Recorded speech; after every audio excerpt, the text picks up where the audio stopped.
Vamos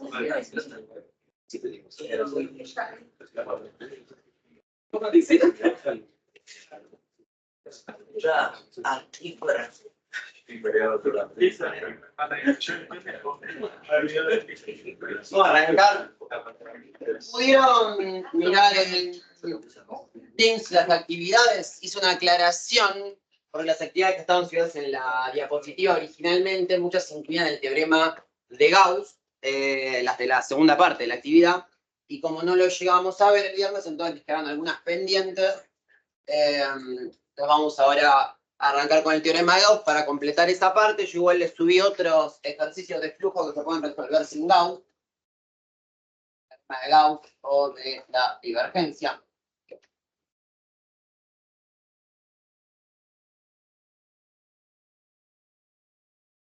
Bueno, vamos a poner el muestro. La clase pasada va.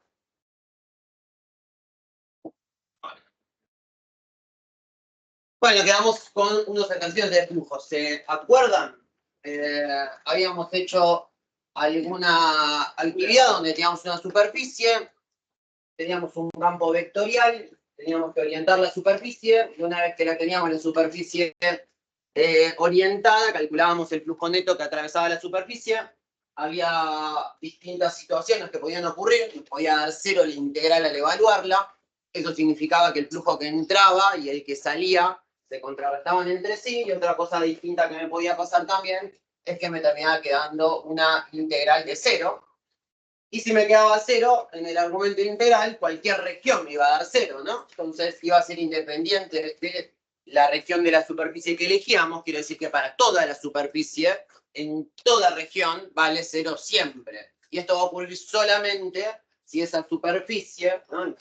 Como habíamos visto, si no me falla la memoria, parabólica, que en cualquier punto de la superficie el campo vectorial iba a ser tangente. Si en todos los puntos de la superficie el campo vectorial es tangente, entonces el flujo que atraviesa la superficie es nulo, no importa qué pedazo del paraboloide tomemos.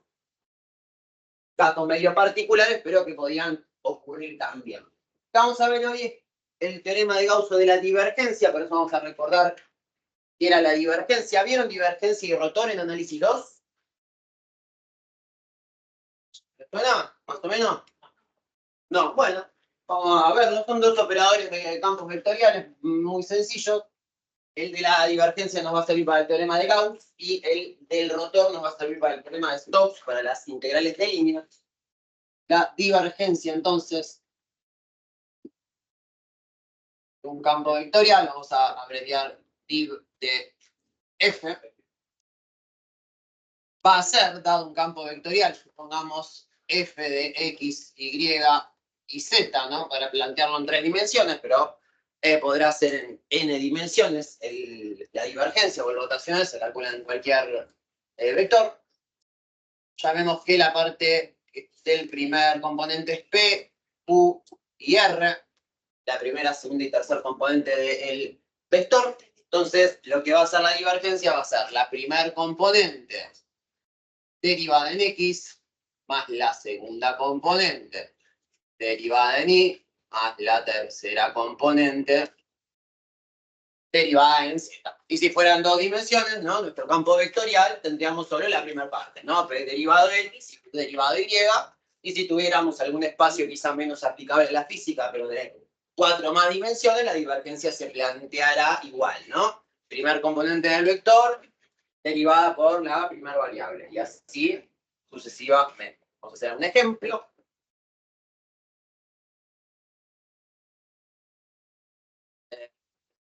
Tenemos el campo vectorial f de x y z, tal que tenemos x y cuadrado, x más z al cuadrado seno de una cosa, y digamos la tangente de x menos del Entonces, si nosotros tenemos este campo vectorial y queremos calcular su divergencia, entonces lo que vamos a hacer es derivar cada componente por cada una de las variables. Vamos a buscar la primer componente derivada la variable x, es decir, xy al cuadrado lo derivamos con la variable x, nos queda y al cuadrado. Muy bien. Fíjense en la segunda, x más z cuadrado por coseno de x. Todo eso derivado y, ¿qué me queda? X, z cuadrado, coseno de x. Todo constante, exactamente. Después como vector malo. Ahí va. Y después, tangente de x es constante, vale 0, y menos z nos va a quedar menos 1. Es decir, que al final la divergencia es y cuadrado menos 1. Y lo que formamos con la divergencia, que después va a tener aplicaciones físicas, es un operador que vamos a evaluar con el teorema de Gauss para ahorrarnos resolver integrales de flujo donde la superficie que querramos calcular, el flujo neto, sea cerrada y tenga muchas caras, o bueno, varias caras. En vez de resolver todas esas caras y sumarlas y orientarlas y parametrizarlas y demás, vamos a poder resolver una única integral triple. Recordemos que las integrales de superficie son integrales dobles. Entonces vamos a resolver todo el problema matemático que tengamos con una integral de 3 integrandos en vez de 2, pero en vez de tener que hacer un montón de integrales de superficie, que recordemos que tenían su laburo, había que orientarlas. Si yo tengo una superficie, vamos ahora a ver un ejemplo, pero una superficie cerrada con varias caras, tengo que ver que todas las caras estén o todas orientadas con vectores normales salientes o todas orientadas con vectores normales entrantes. Entonces teníamos que buscar la orientación, ver que todas coincidan en la orientación, parametrizarlas y calcular el flujo por cada cara, y de esa manera sabemos el flujo total que atraviesa un macizo cerrado. Entonces, de esta manera lo que vamos a hacer es calcular la integral triple de ese macizo sobre la divergencia. Entonces, lo que dice el famoso teorema de Gauss de la divergencia, o también hay un ruso que tiene ahí el nombre acompañado, no me acuerdo bien cómo es el nombre, que es yo tengo una integral de superficie, una integral cerrada, porque tenemos todas caras que cierran a mi superficie, de un campo F, ¿no? Diferencial S, ¿no? En su versión de la fórmula cortita. Esto normalmente lo vamos a resolver como la integral doble de la superficie 1 más la integral doble de la superficie 2, etcétera, ¿no? La cantidad de superficies que formen a mi sólido, superficie n. Entonces, en vez de tener que hacer todas las sumatorias de todas las superficies, integrales de superficie de flujo, con la misma orientación, vamos a resolver una única integral triple, que va a ser la integral triple de ese macizo aplicada sobre la divergencia del campo vectorial. Esto sí queda un poco raro, pero ahora vamos a ver un ejemplo. Pero, profe, ¿cómo quedaría? Es la tesis del teorema de Gauss.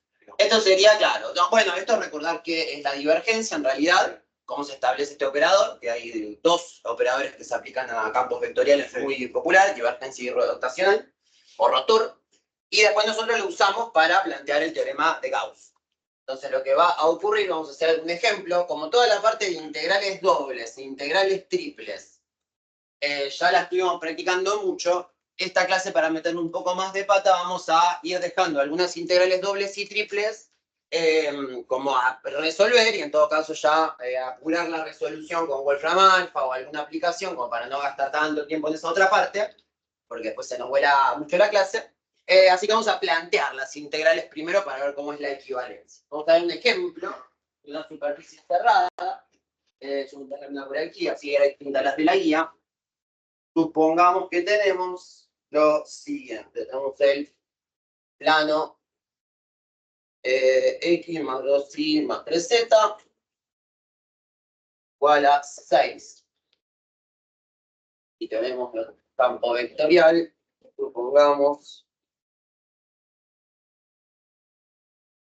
x más y, como era este, igualmente. Bueno, vamos a ver lo siguiente. Yo tengo un sólido cerrado. en el que tengamos pues, el macizo que va a tener el plano, llamémoslo pi, para dar un nombre, y los planos coordenados, y ese campo vectorial que atraviesa esas distintas caras, cuando yo lo grafique, lo que vamos a tener es lo siguiente, ¿no? Bueno, vamos a hacer un esquema, una gráfica de 3D, ya que es un plano bastante sencillo, ¿no? Cuando tengamos el plano y vamos igualando las variables en parejas a cero, para ir despejando dónde nos quedan las intersecciones con los ejes. Entonces, si x y valen 0, me queda 3z igual a 6, es decir, que z vale 2. Si igualamos z y x a 0, me queda que 2y es igual a 6, es decir, que y vale 3. Y si igualamos y z a 0, me queda que x es igual a 6. Entonces, por acá tendremos 6, ¿no? Bueno. Más o menos nos dibujamos lo que sería el plano pi, pero yo lo que quiero saber es el flujo que atraviesa el macizo cerrado que tiene esta superficie de este plano, pero también va a tener el resto de las caras de la pirámide que se forma. Entonces vamos a tener una S1, digámosle S2, S3, y podríamos decir que el plano pi que está del frente es F4, ¿no? Tenemos una pirámide que tiene 4 caras, 3 están apoyadas sobre los ejes coordenados, y la otra es el plano que viene por enfrente. A diferencia de los ejercicios que hicimos en la clase pasada, en vez de querer saber qué flujo eléctrico, ¿no? De fuerzas o lo que fuera pasa por una superficie plana, ahora nos interesa armar un sólido con varias caras y ver qué flujo atraviesa todo ese sólido. Entonces, lo que teníamos que hacer era que estén todas las caras orientadas de la misma manera para poder sumar las distintas integrales de superficie. Entonces, ahora vamos a plantear un poco cómo nos quedaría. Vamos de paso a repasar un poco esto, que siempre el último tema que vemos al final de la clase ya es cuando menos energías tenemos y nos solemos olvidar. Entonces vamos a plantear, no resolver las integrales, pero sí plantear cómo quedarían las 4 caras. Vamos con la primera más fácil, es S1, S2 y S3, que son los planos coordenados. ¿Cómo parametrizamos? Vamos a dibujarlo por separado, para que no maree la gráfica 3D. Este es el X y este es el Z, entonces nuestra primera superficie viene a ser la que está en el plano XZ. ¿Bien? ¿Cómo parametrizamos el plano XZ? ¿Cómo parametrizamos un plano coordenado? Era bastante más sencillo que otro. Con V. Podemos usar con V, o también en realidad podríamos usar la misma X, Y y Z. Lo importante es ver si usamos otra letra o las mismas letras, cómo describimos la curva, ¿no? Fíjense que yo podría decir en realidad el plano XZ, X es libre, entonces podría escribirlo en vez de U como X también, en realidad, en vez de V, Z es libre, y la variable Y va a ser 0, ¿no? Porque estamos sobre el plano XY, entonces la Y vale 0. Entonces ahora este primer plano, el plano coordenado XZ, lo podemos definir en X y en Z, o en U y B, es lo mismo, y nos va a quedar X0, Z, y ahí tenemos parametrizado todo el plano. Después vamos a tener que buscar esta región, que no olvidemos que esto era 2 y esto era 6, o sea que vamos a tener que buscar ahí esa región para después calcular nuestra integral de superficie. Acá viene toda otra parte que para estos primeros 3 superficies, la S1, la S2 y la S3, que están sobre los planos coordenados, la vamos a adelantar. Yo una vez que hice la parametrización, ¿qué teníamos que hacer? Buscábamos las derivadas parciales en los dos variables, en U y en B, o en este caso en X y en Z, y hacíamos el producto vectorial para buscar nuestro vector normal a la superficie. Ahora, lo que habíamos visto en la clase pasada es que en realidad ciertos planos, como son los coordenados, es muy fácil encontrar y saber cuál es el vector normal. Si yo quiero calcular esto de manera que los vectores sean todos salientes, entonces vamos a necesitar encontrar una normal 1 que vaya para acá, una, este era S2, ¿no? Una normal 2 que vaya para allá atrás, si ese 3 es el del piso, una normal 3 que vaya para acá afuera.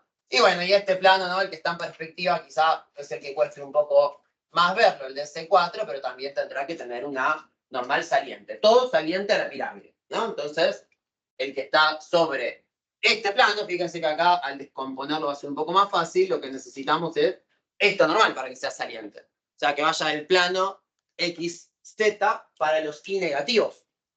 ¿Sí? ¿Se ve, no? Si hacemos las derivadas parciales de esa parametrización XZ, nos va a terminar quedando el siguiente vector, que consigue con el ser un versor. La derivada en X, producto vectorial, la derivada en Z, esto nos va a terminar quedando 0, menos 1, 0.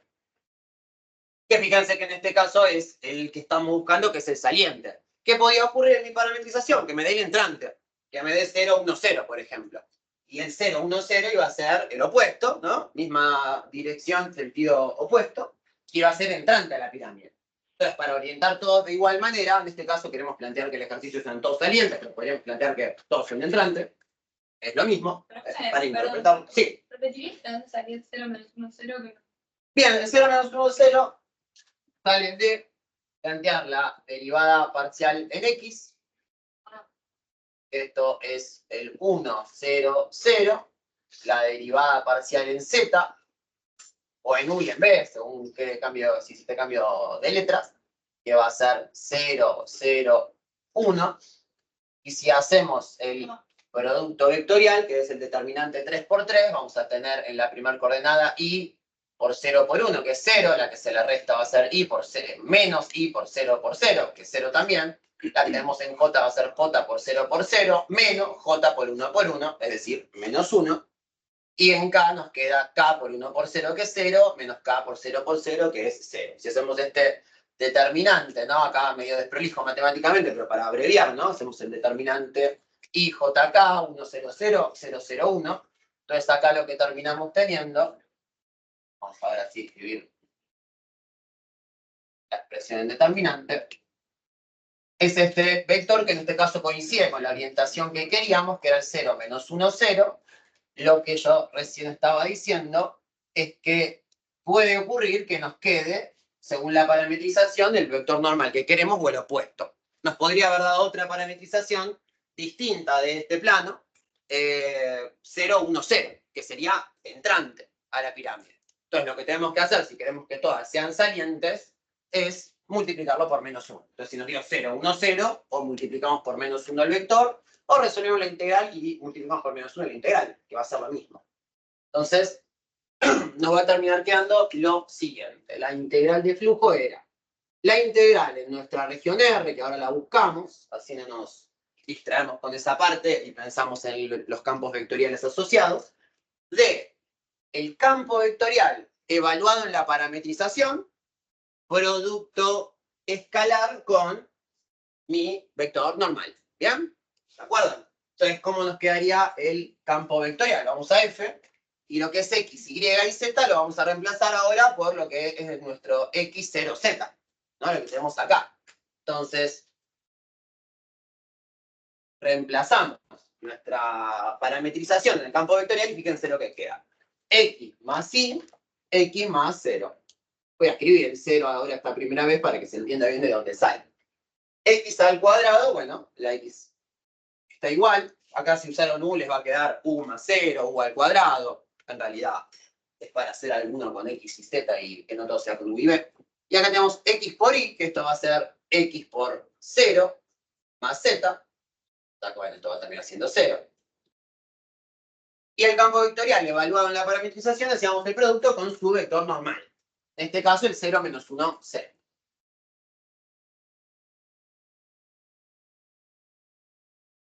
Esto porque era un campo vectorial y estábamos buscando una integral de flujo. ¿Se acuerdan que buscamos integrales de superficie, pero sobre campos escalares? En vez de tener el vector de producto que se genera por el producto vectorial de las derivadas parciales, teníamos la norma de este vector y teníamos que hacer 1 al cuadrado, la raíz de 1 al cuadrado, más otro al cuadrado, más otro al cuadrado.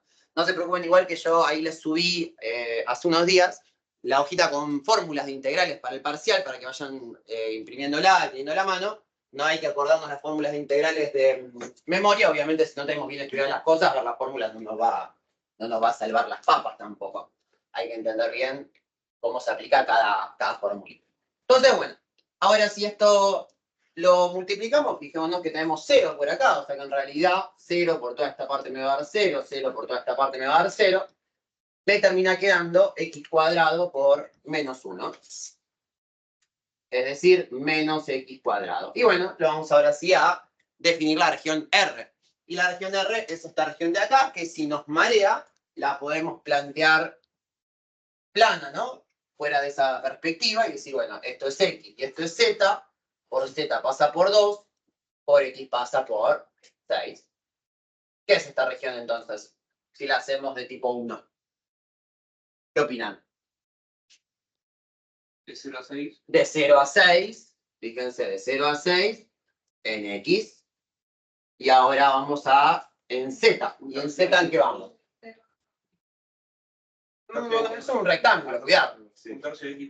Esto va a ser Z es igual, ordenada al origen 2. ¿Y cuál es la pendiente si vamos de 2 a 6? Menos, que cae, un tercio. O X sobre 3.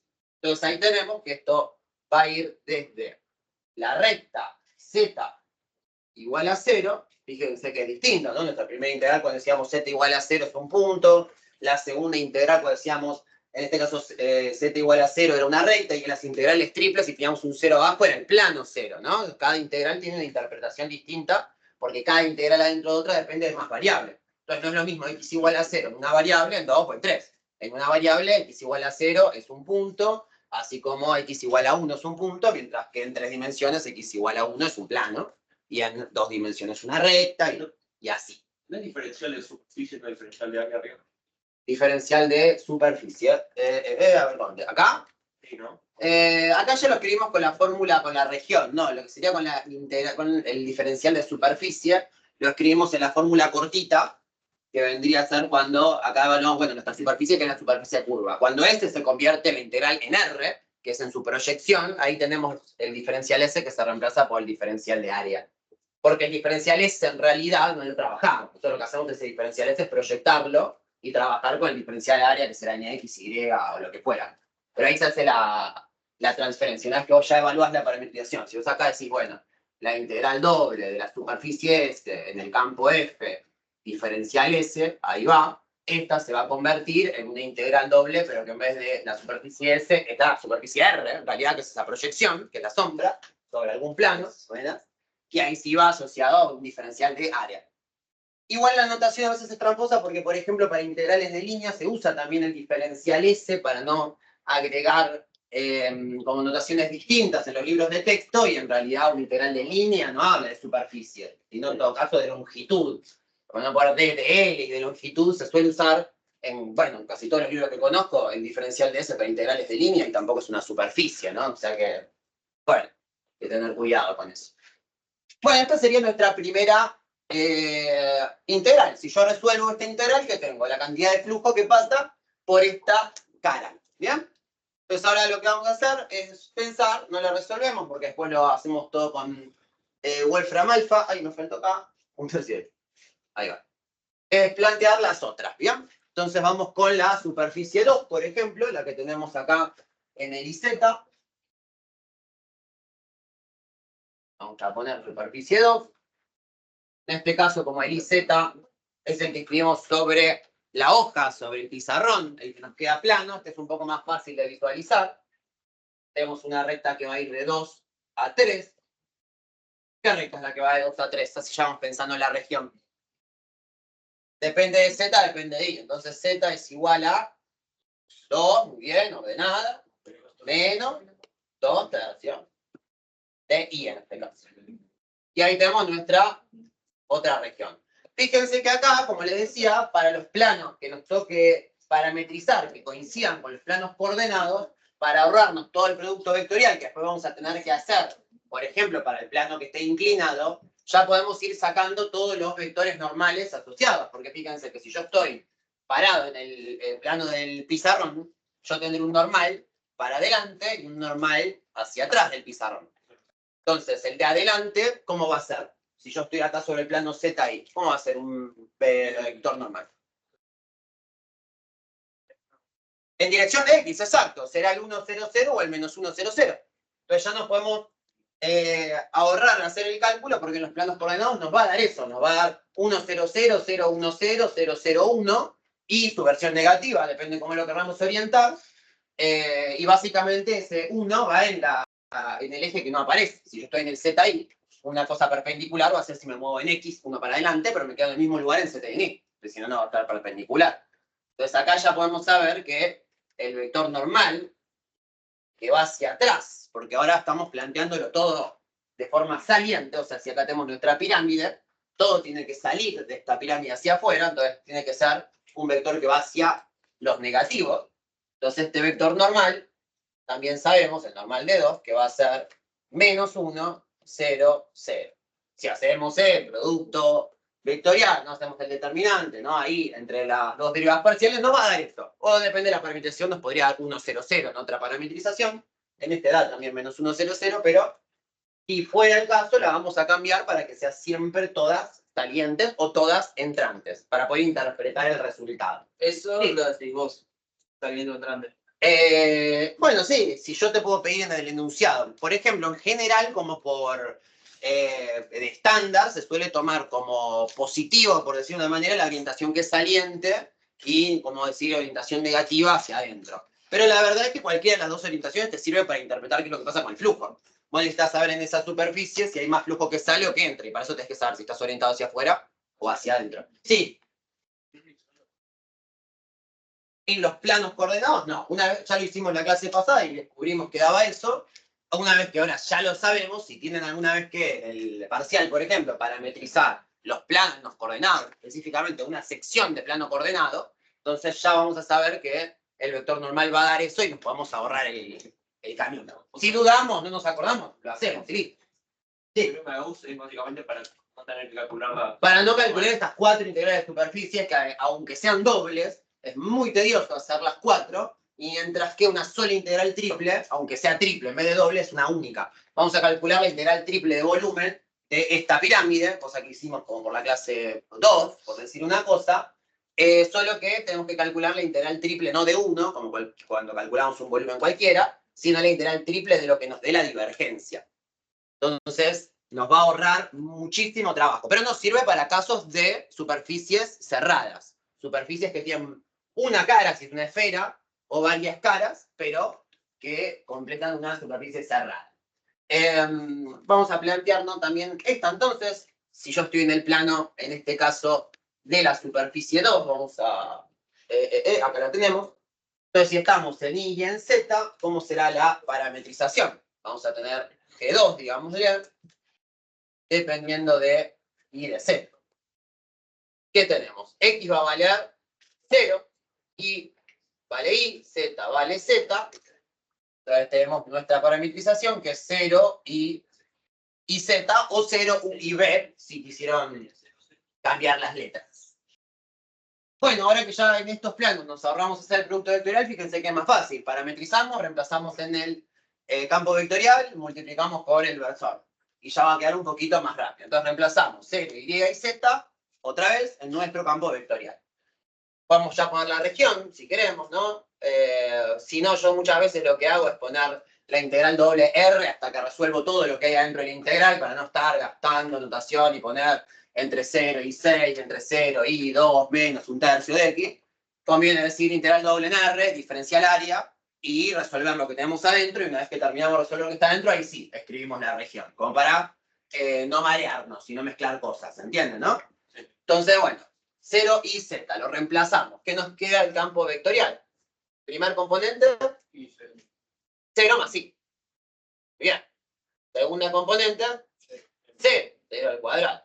Tercera componente, Z. X por 0 por I, 0, más Z. Y esto lo multiplicamos por menos 1, 0, 0. Diferencial área. Sí. Menos 1, 0, 0 es la... ¿Cómo es el resultado del producto cruz? Sí, el resultado del producto cruz de las derivadas parciales de esta expresión, que va a ser 0, 1, 0 y 0, 0, 1. Y si lo haces vas a ver que te queda esa misma orientación, pero como lo pensábamos desde la lógica, ¿no? Un plano coordenado el normal va a ser ese o el otro. Fíjense lo que pasa en este caso, en la superficie 2. Nos va a quedar i por menos 1 y después nos queda 0 por 0, z por 0. Nos va a quedar solamente menos i. Y ahora sí escribimos la región. ¿Cómo sería la región? 0,3. De 0 a 3, y de paso repasamos integrales dobles. De 0 a 3, el i, 0 a 2 menos. y de 0 a 2 menos 2 tercios de i en z. Y esto es de menos i. Vamos a poner en paréntesis para que no se nos mezclen. Entonces nos queda esa otra integral doble para calcular el flujo que atraviesa esa cara. Y bueno, fíjense que aún con planos que son sencillitos, buscar el flujo de una superficie cerrada implica tiempo, porque tenemos que parametrizar todas las caras. Por eso es que para el parcial va a haber cosas muy similares a estas que estamos haciendo, porque no se podría plantear un ejercicio mucho más complicado, porque ya con planos coordenados y con un mismo plano, fíjense que resolverlo sin Gauss es lento, es largo. No es difícil, porque fíjense que no son integrales dobles particularmente complicadas, realmente. No aparecen polares ni nada raro por acá, pero sí hay que hacer varias. Bueno, esto es la S3. Vamos a decir ahora era la del piso. Entonces tenemos IX. Va de 6 acá a 3. Si los marea lo pueden pensar como toda la vida, con el X y el Y.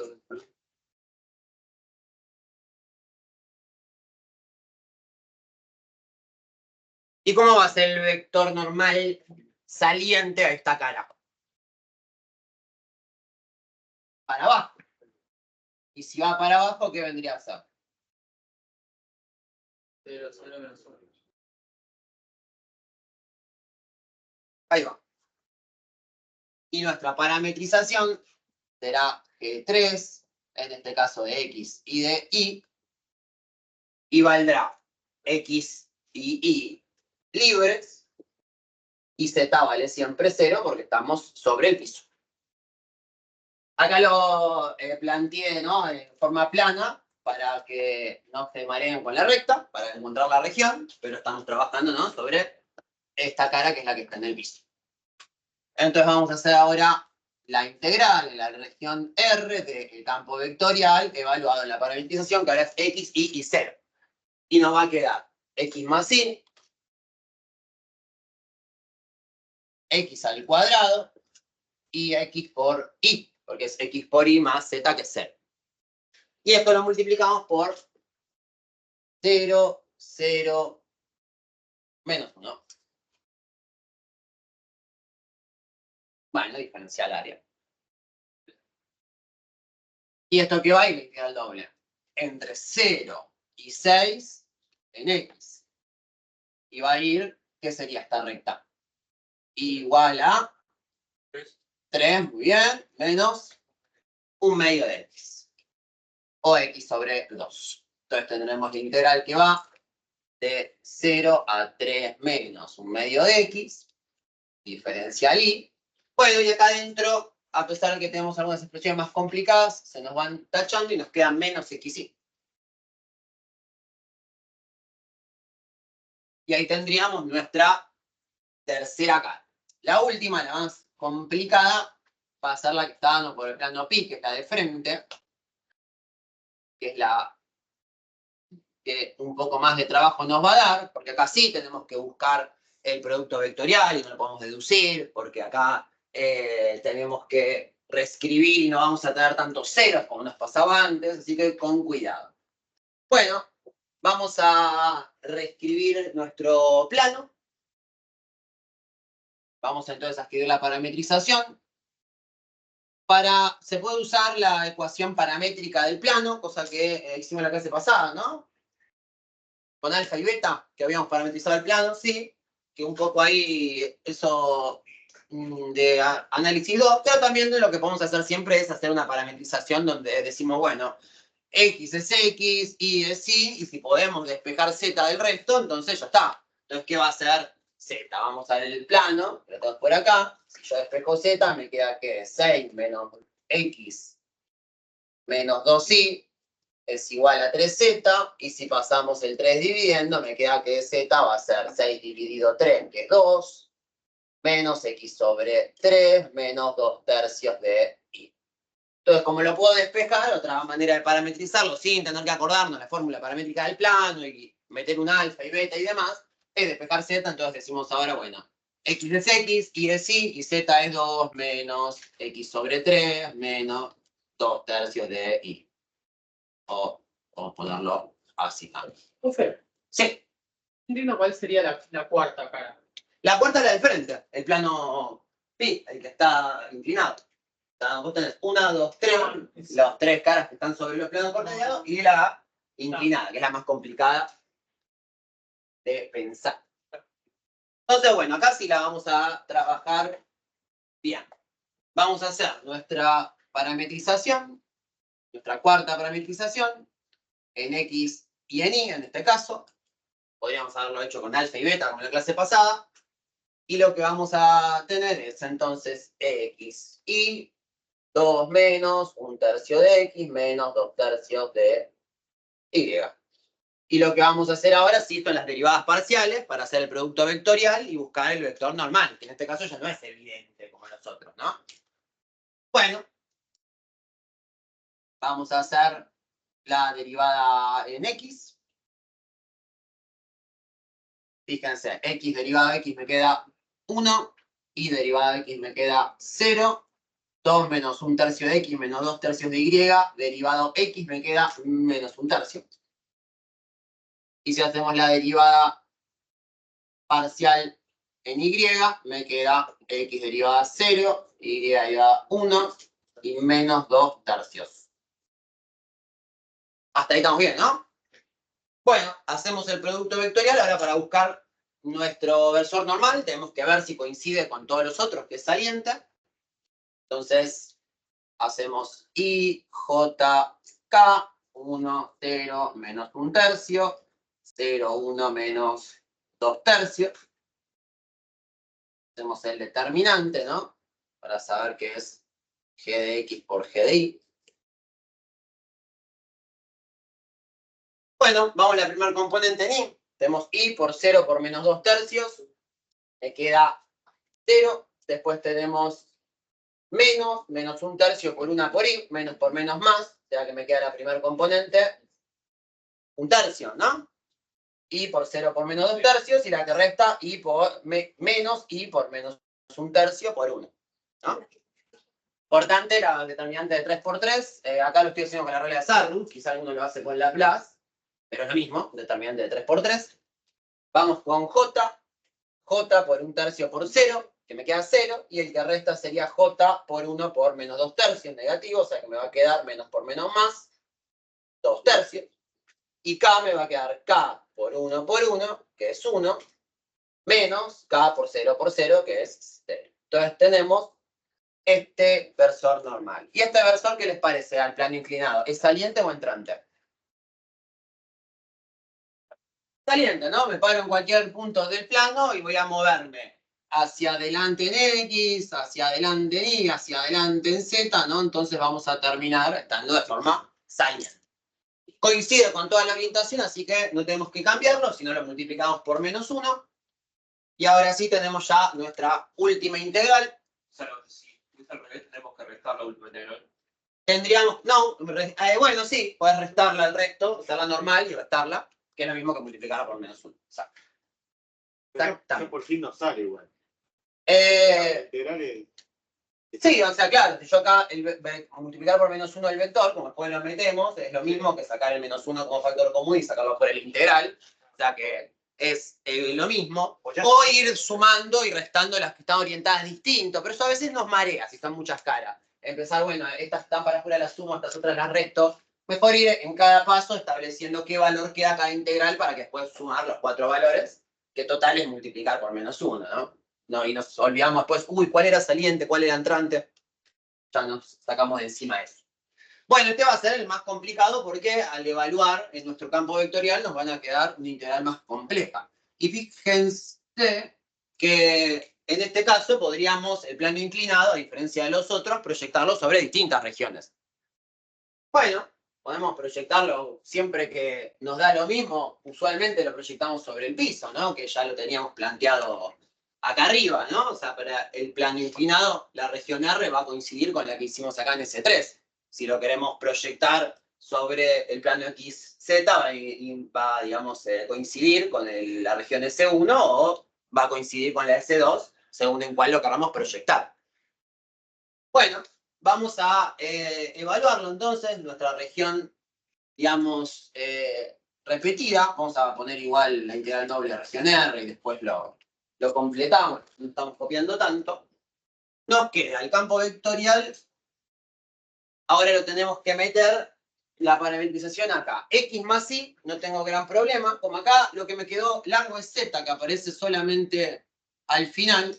Fíjense que la primera parte no me trae gran problema. X más Y, X cuadrado, X por Y, y recién el Z, que es más Z, va a ser todo esto de acá, así que será más 2 menos 1/3 de X menos 2/3 de Y. Y todo esto multiplicado, nuestro tensor normal, bueno, el producto escalar, ¿no? 2/3 es 1. Diferencial de área. Y acá sí tenemos una integral un poquito más larga, que va a ir también entre 0,6 y entre 0 y 3 menos 1/2 de X, porque la vamos a proyectar sobre el plano XY. Y ahora cuando hagamos el producto escalar, ¿qué nos va a quedar? X por 1/3, X sobre 3, Y por 1/3, Y sobre 3, X cuadrado por 2/3, 2/3 de X cuadrado. Y todo esto es por 1. Así que me queda XY más 2 menos 1/3 de X menos 2/3 de Y. Y acá hay algunas cosas que podemos juntar. Bueno, X sobre 3 menos 1/3 de X.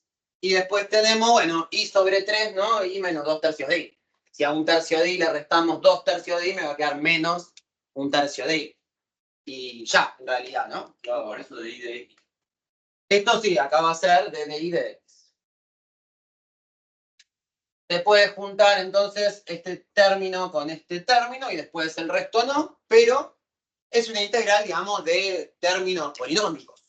No sería una cosa tan compleja, sí, quizá largo, pero ahí está. Entonces, bueno, si hacemos estas 4 integrales, lo que vamos a obtener son 4 valores de flujo, podrían ser uno positivo, otro negativo, los sumamos todos y obtenemos el flujo neto. Entonces, lo que vamos a hacer ahora es resolverlo por el teorema de Gauss. Sí.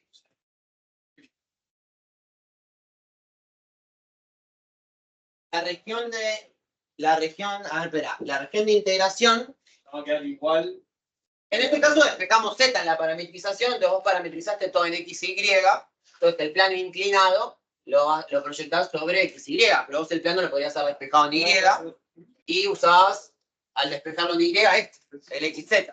O despejar en X y usamos el plano YZ y la región Z, ¿no? O sea, lo que hubiera cambiado para elegir la región S1 o S2 para proyectar mi plano inclinado es la parametrización.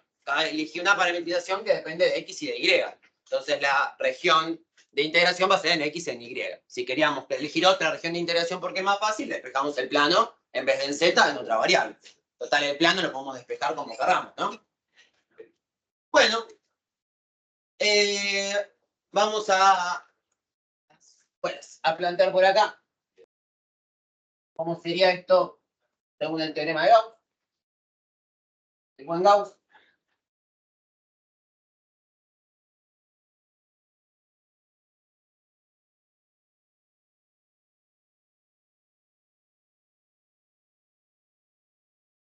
Primera cosa que vamos a hacer es calcular la divergencia del campo, ¿no? Dijimos el teorema de Gauss, en vez de usar toda la suma de las integrales de superficie, que es lo que hicimos recién, fíjense que solo las planteamos. Tendríamos que resolver las 4 todavía. Que depende de qué tanta agilidad tengamos, podemos estar un rato, ¿no? O sea, son cortitas, pero son 4 integrales dobles. Entonces, la idea ahora es, en vez de hacer todo eso, resolver la integral triple, nuestro macizo M, sobre la divergencia del campo F, diferencial de volumen. Entonces, vamos a definir cómo hacemos la integral triple de este macizo. Vamos primero a calcular la divergencia. La divergencia entonces va a ser primera componente derivada en X, segunda derivada en Y, tercera derivada en Z. Ahí yo lo borré, pero ustedes lo tienen en la carpeta. El primero era X más Y. En el examen, lógicamente, tenemos que calcular de esta forma. Sí, a veces yo miraba por los modelos de examen, que en casi todos lo que te piden es hacer un ejercicio de las dos formas. Ahí va a ser larguísimo. Vi que tienen que en todos los modelos son 3 horas el examen, ¿no? Voy a tratar de buscar alguna con menos caras. Quizás, no sé, un pedazo de esfera y un plano, no sé. O usar como hice acá, planos coordenados, y por eso insisto ahora en que los versores normales son el menos 1, 0, 0, o el 0, menos 1, 0, o el 0, 0, menos 1, como para ganar tiempo. Porque normalmente en los exámenes sí se les pide resolverlo de las dos formas. Y la otra es muy larga. Entonces, bueno, voy a ver cómo lo hago para que no quede tan feo. Ya estuve seleccionando algunos ejercicios les cuento de modelo de parcial. Si miran los modelos que hay de parcial, del primer parcial que hay cargados en el material de materia, sirve todo a excepción de algunas cositas que vamos a cortar. Por el feriado hay lo ultimísimo del tema, que sería lo último de integrales de línea, que es el teorema de Stokes. No creo que lo llevamos a ver hoy. Y la clase que viene ya es la de consulta. Y en clase de consulta yo no doy temas que tomo en el parcial. O sea que en todo caso la clase que viene daré el teorema de Stokes, pero si lo doy la clase que viene no entra en el parcial. O sea que hasta el parcial va a ser lo que vemos hoy. ¿Bien? Vale. Puede ser que en la guía haya cosas del teorema de Stokes, obvio, en los TPs también, en los modelos de parcial va a haber algunos que tienen algo del teorema de Stokes. Si no lo vemos hoy, no entra en el parcial, lo veremos la clase que viene y entra para el final. Y seguro lo tomo en el final, si no lo tomo ahora en el parcial. Pero bueno. Vamos entonces a la divergencia. Primer componente era X más Y. Entonces, derivada en X me queda. ¿Qué me dicen? 1. Ah, claro. La segunda era X al cuadrado. Si la derivamos en Y. Y la tercera era X por Y más Z. Es decir, que la divergencia es 2. Entonces, lo único que tenemos que hacer con el teorema de Gauss, en vez de todo este choclo de recién, con las 4 integrales de superficie, que las orientamos, que las parametrizamos y no sé qué, fíjense lo práctico de este teorema, calculo la integral triple de este macizo, cosa que hacíamos en la clase 2, doble 2, y listo. Y vamos a obtener el mismo valor. Vamos a ver si nos acordamos cómo plantearlo. Sí. Bien, la divergencia, ahí recién lo tenía ahí y lo borré, la definimos como la primer componente del campo vectorial derivada X, la segunda componente del campo vectorial derivada Y, la tercer componente del campo vectorial derivada Z. Entonces, fíjate que la primer componente del campo vectorial era X más Y. Derivado X, X derivado X1 y derivado X0. Y me queda 1. La segunda componente, que sería Q, era X cuadrado. Si X cuadrado lo derivas en Y, te queda 0, porque es constante. Y la tercera era XY más Z. XY es constante, o sea que derivado Z da 0, y después Z derivado Z te da 1. Y ahí te queda 1 más 0 más 1. Y ahí calculamos la divergencia, hasta ahí llegamos. ¿Sí? Bien, ahora lo que vamos a hacer es plantear, a ver si nos acordamos de integrales triples, cómo escribir la integral triple de este macizo.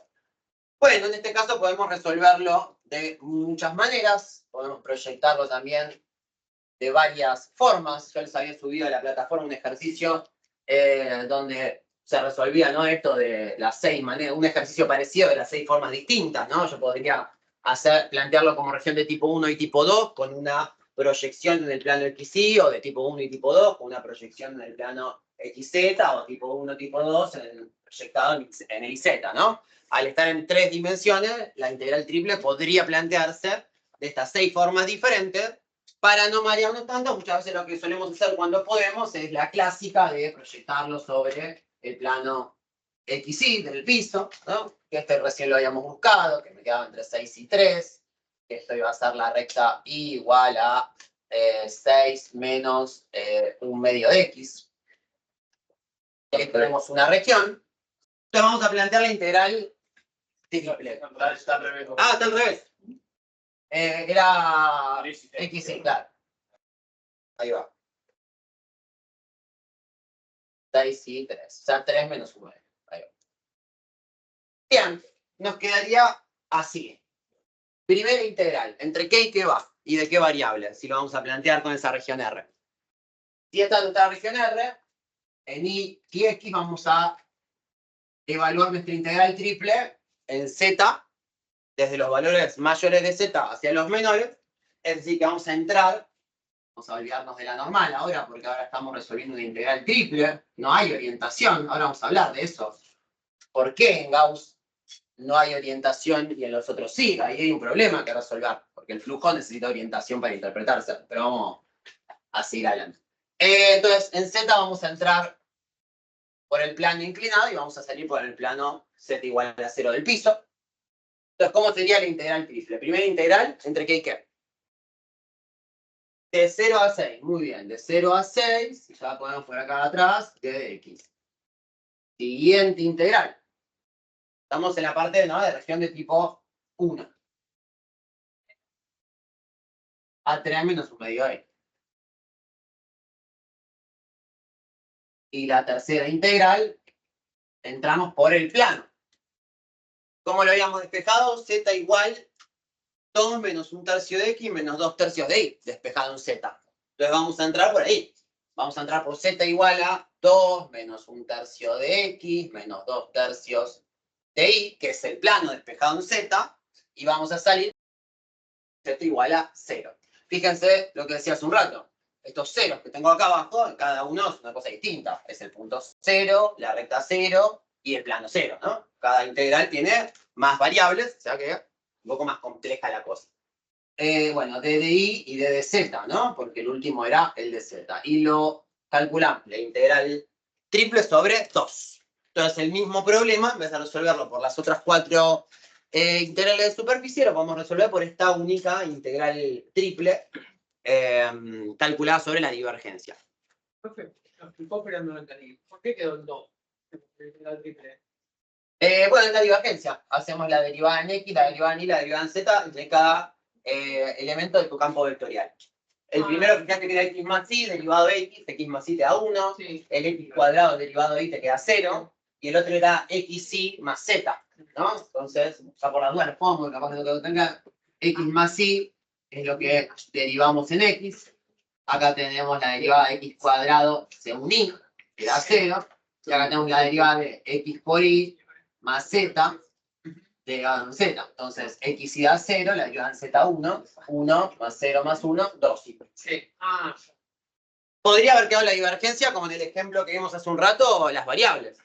En este caso, como es el plano y son variables lineales, las variables lineales al derivarlas desaparecen. Si yo estuviera usando un paraboloide, ya no es lo mismo. La divergencia de un paraboloide va a depender de las variables, de las que están al cuadrado, ¿no? Si está X al cuadrado más Y al cuadrado en el paraboloide, cuando las derive me va a quedar 2X, 2Y. Entonces la divergencia va a tener elementos de la variable. Si aparecían, ¿no?, las variables cuadráticas en el campo vectorial, me refiero, ¿no? Bueno, esto se los dejo ahí planteado para que practiquemos integrales dobles y triples. Ahora les voy a mostrar en Wolfram Alpha que esto da lo mismo, pero déjenselo para practicar de paso dobles y triples. Sí. O sea, de la otra forma, sí. 4 integrales dobles, Sí. sumarlas y ahí me va a dar. Y orientarlas. Exacto, vos las orientás todas para afuera, te da un valor. Vos calculás el teorema de Gauss, te da otro valor. Y acá viene la cuestión, que falta. Acá falta un detalle importante. Vamos a poner ojo, como le pongo a los chicos. Ojo. ¿Qué pasa con la orientación? Si yo necesito orientación para interpretar el flujo, una integral triple de volumen no tiene orientación. Entonces, ¿qué es lo que ocurre? Bueno, que el teorema de Gauss está calculado el flujo con una orientación por defecto. Es decir, el teorema de Gauss está orientada la superficie, bueno, las superficies, de forma saliente. Detalle. ¿Qué quiere decir? Que como en esta integral triple no hay orientación, lo que me da de resultado de Gauss, yo recién les decía, por defecto se considera la orientación saliente, Y esto me conviene porque coincide con el teorema. De la misma manera nos va a pasar, ya les voy spoileando, las integrales de línea. Cuando apliquemos integrales de línea en campos vectoriales, el equivalente va a ser pensar en una partícula que se mueve por una línea, un campo de fuerzas afecta a esa partícula y estarán todos de acuerdo que si yo me muevo de A a B, el trabajo, ¿no? Distancia, ¿no? Por fuerza, va a ser una cosa de A a B y va a ser de B a A negativo, ¿no? La misma fuerza, si yo tengo la fuerza a favor, mi trabajo queda positivo. No sé si vieron mucho de fuerza y demás en física, pero supongo que ya verán en todo caso. Y si tengo las fuerzas en contra, voy a tener un trabajo negativo de fuerza por distancia. Entonces, para la síntesis de la línea va a haber una cuestión similar, donde vamos a tener que orientarnos en direcciones. Y lo que va a ocurrir en las direcciones cerradas de una integral de línea es que va a haber dos sentidos, el horario y el antihorario. El que se consideraría como el positivo, el favorable y el que va a coincidir con los teoremas va a ser el antihorario. Es decir que una integral de línea en sentido antihorario y una superficie cerrada de forma saliente coinciden con sus teoremas, el de Gauss y después el de Green o el de Stokes, mientras que si yo tengo las normales entrantes, yo quería buscar todo este ejercicio de la otra manera, con las parametrizaciones, hice todas las 4 superficies entrantes, el teorema de Gauss me va a dar un valor y el otro método me va a dar el mismo valor, pero negativo. Entonces, ahí muy importante. Entonces, para que coincida, lo que yo obtengo en Gauss es la orientación saliente. Si yo en el enunciado anterior poníamos todas las normales entrantes, en vez de menos 1, 0, 0, elegíamos la 1, 0, 0, la 0, 1, 0, la 0, 0, 1, ¿no? Todas entrantes. Las del plano también. En vez de elegir 1/3, 2/3 y 1, elegíamos menos 1/3, menos 2/3 y menos 1. Y elegíamos los 4 versores, todos entrantes, me iban a quedar de signo contrario el flujo. Perdón, sería positivo, sí, siempre haría positivo por su volumen, pero usted se refiere cuando dice negativo, ¿es que con el signo No. diferente o con negativo? Cuidado, hacemos una integral triple como de volumen, pero estamos usándola para calcular flujo. Claro. Esto, una integral triple te puede dar negativa en realidad. No, claro, claro. Si da negativa, es flujo de forma saliente, vamos a interpretarlo, ¿no? Si queda negativa por Gauss, ¿no? Hago la integral triple y me queda un valor que es menor que 0, ¿no? Un valor negativo. Si es negativo, quiere decir que yo tengo mi superficie tridimensional, está orientada hacia afuera en Gauss. Si me queda negativo, quiere decir que hay más flujo que está entrando a la superficie que el que está saliendo. Si me queda positivo, va a acompañar la dirección saliente. ¿Se sigue, no? Esto es importante. Si yo tengo cualquier superficie cerrada, positivo es que el flujo va en el sentido de las normales. La mayoría, porque es un flujo neto. Si me da negativo es que el flujo va en contra de las normales que planteamos. Entonces, si por Gauss me da algo negativo, significa que hay más flujo que ingresa a mi macizo. Si por Gauss me queda positivo, hay más flujo que sale de mi macizo. Y en el otro caso más fácil porque lo orientamos nosotros, todas para afuera, entonces si queda negativo es que hay más que entra, y si van todas para adentro y me queda negativo es que sale, ¿no? ¿Lo entiendes? Si va negativo va en la dirección contraria de mi orientación. Lo que sí tiene que ser igual en la luz que el flujo, digamos. El número es el mismo. El número es el mismo, hay un tema de signo que es importante y en integrales de línea va a pasar lo mismo. Pero yo me recorro la partícula de AB o de B o A, va a ser lo mismo la integral, pero va a quedar negativa una y otra. Y el trabajo después lo evaluamos con unidades positivas o negativas, según corresponda. Pero bueno, ahora veremos de integrales. Bien, ¿se entendió la idea con el teorema de Gauss? Yo tengo otro ejercicio también resuelto todas las caras paso a paso que les voy a compartir. Y ahora sí, con el teorema Gauss van a poder hacer todos estos ejercicios de la clase pasada, las diapositivas, que la mayoría eran para hacer con Gauss de forma rápida. Muchos eran imposibles plantearlos de la otra manera. Así que bueno, sí, ¿quieren preguntar? Pues, O sea que si te da negativa esta integral, que hay más flujo entrante. exacto.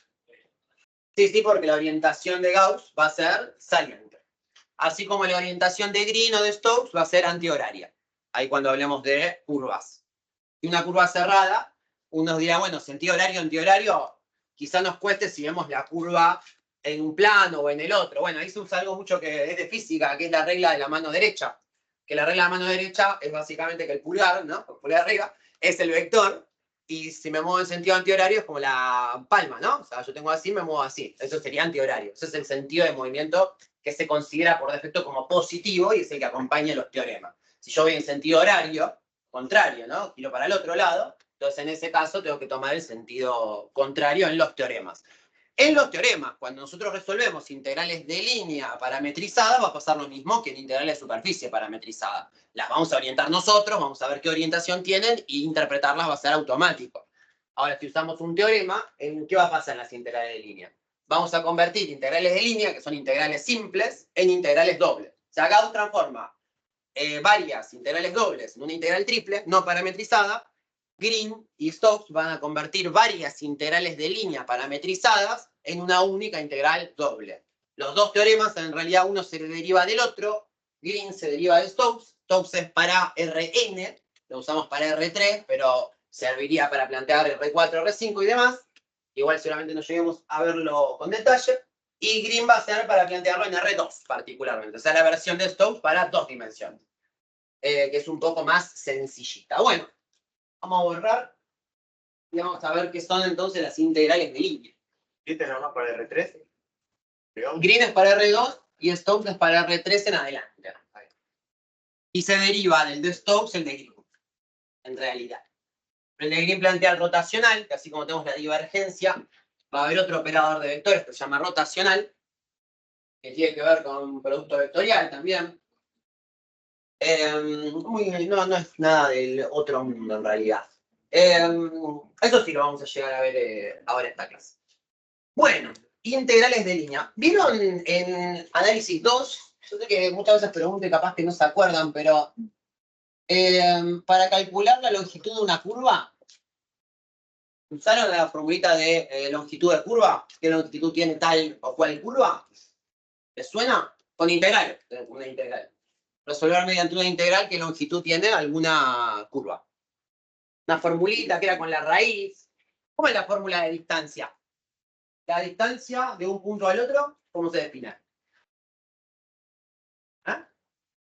No, pero en varias variables, digo. Si vos decís en la resta es en una sola dimensión. No es la raíz de la diferencia de las coordenadas. El buen Pitágoras, ¿no? Vieron que Pitágoras lo aprendemos en el colegio para 2 dimensiones, pero después nos enteramos que para 3 dimensiones es lo mismo y para n dimensiones es lo mismo.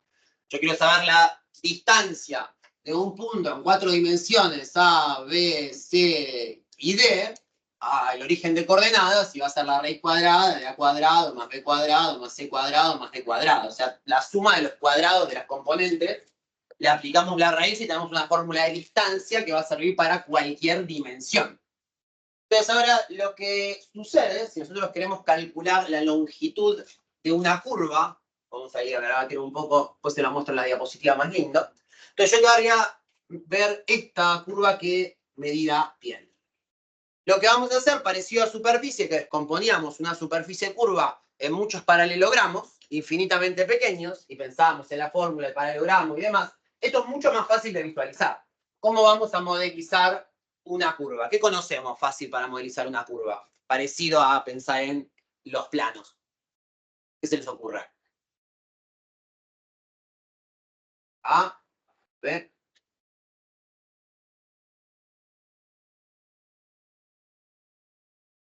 Segmentos. Entonces, así como la parte curva la modelizamos con un plano tangente, una curva sola en R2 o en R3, pero una curva en el plano o el espacio, vamos a poder modelizarla con segmentos de recta que sean tangentes, ¿no?, a cada punto. Entonces vamos buscando segmentitos tangentes infinitamente pequeños y vamos a poder modelizar la longitud de una curva de esa manera. Y justamente un segmento tangente a una curva, ¿cómo lo obteníamos? Con la derivada. Entonces por eso hay una formulita que se usa para calcular la longitud de curva. Esto ya lo copiaron, ¿no? Así lo muestro el dibujito en la diapositiva, que es un poco más lindo.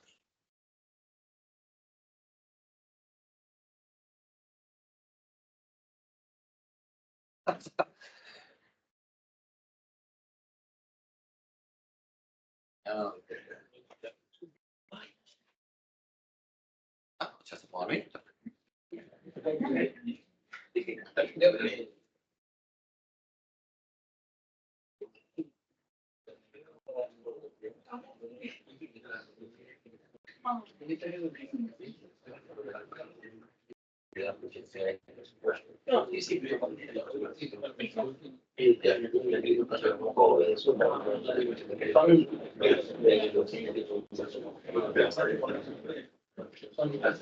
Bueno, fíjense después los ejemplos de las diapositivas, que para armar los parciales me voy a basar mucho en esto, en los ejercicios que yo les subí, que les planteé, que aparecen en diapositivas.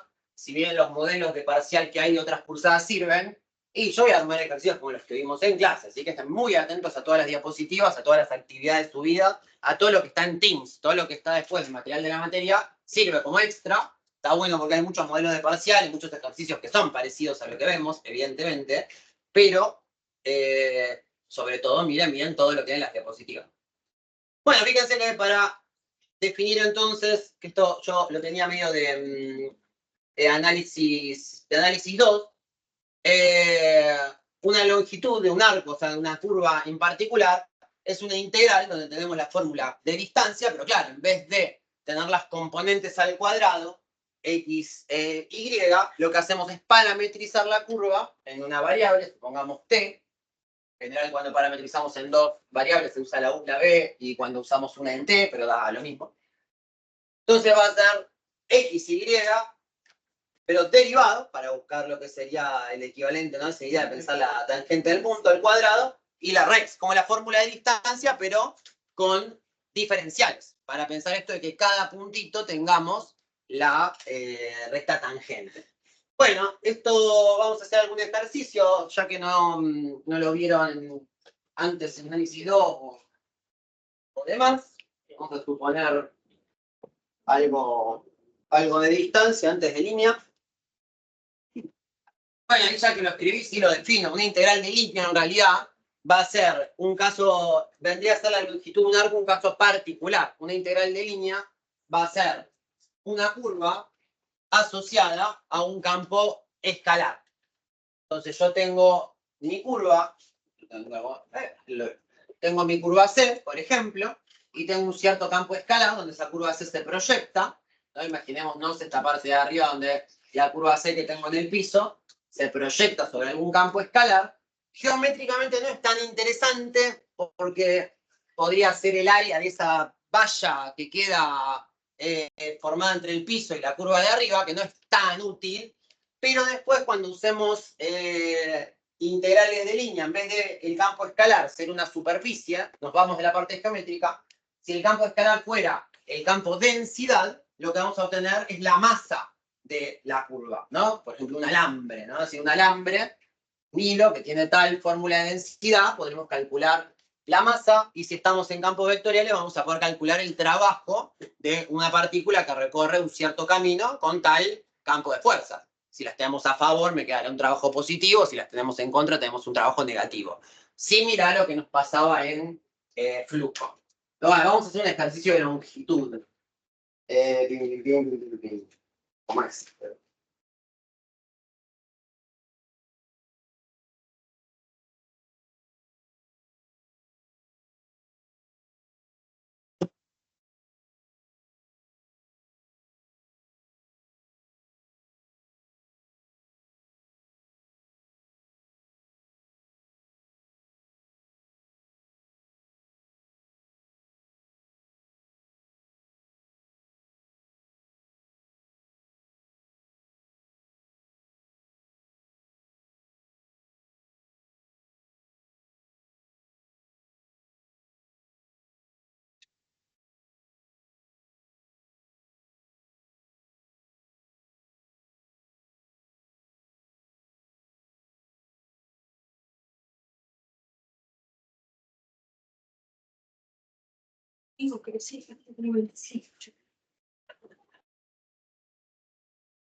Bueno, supongamos que queremos calcular la longitud de una cierta curva. Entonces, para calcular la longitud de la curva la tenemos que parametrizar. Tenemos que parametrizarla porque una curva en su expresión algebraica que dependa de x, y y z, es una curva que va de menos a más infinito, digamos, una curva que a menos que tenga restricciones, irá, ¿no?, en todo el dominio de esa curva. Y yo lo que quiero saber es una parte, la longitud va a ser una parte de esa curva. Entonces yo digo, no sé, x igual a x al cuadrado. Toda entera es infinita la longitud de esa curva. Entonces a mí me va a interesar medir la longitud de la curva y igual a x al cuadrado en alguna sección, entre 0 y 1, entre menos 1 y 2, qué sé yo. Si no, va a ser infinita la curva. Ahora, para saber la longitud tiene que estar parametrizada para poder decir, bueno, tal curva de acá hasta acá. Esta ya es un poco más fácil porque viene parametrizada. Vamos a ver si la reconocemos, fíjense. Tenemos una curva que va de 0 a 4pi y está parametrizada como coseno de t, seno de t y t. Pensémoslo un momento. ¿Les resulta familiar? ¿Reconocen cómo va a ser esa curva? ¿Qué opinan?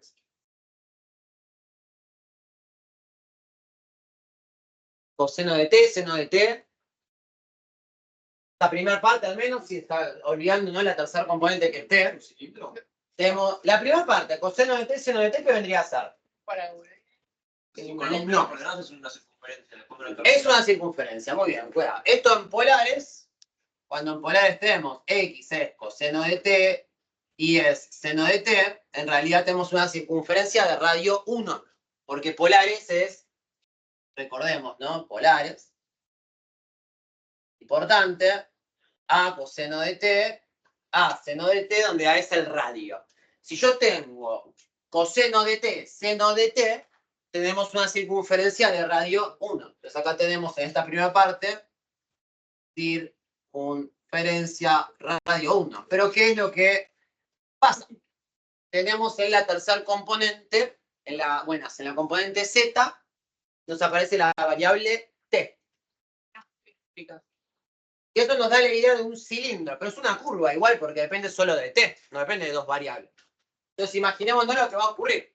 Si yo tuviera coseno de t, seno de t, y en vez de t en z tuviéramos 0, tendríamos la circunferencia que está sobre el plano z igual a 0.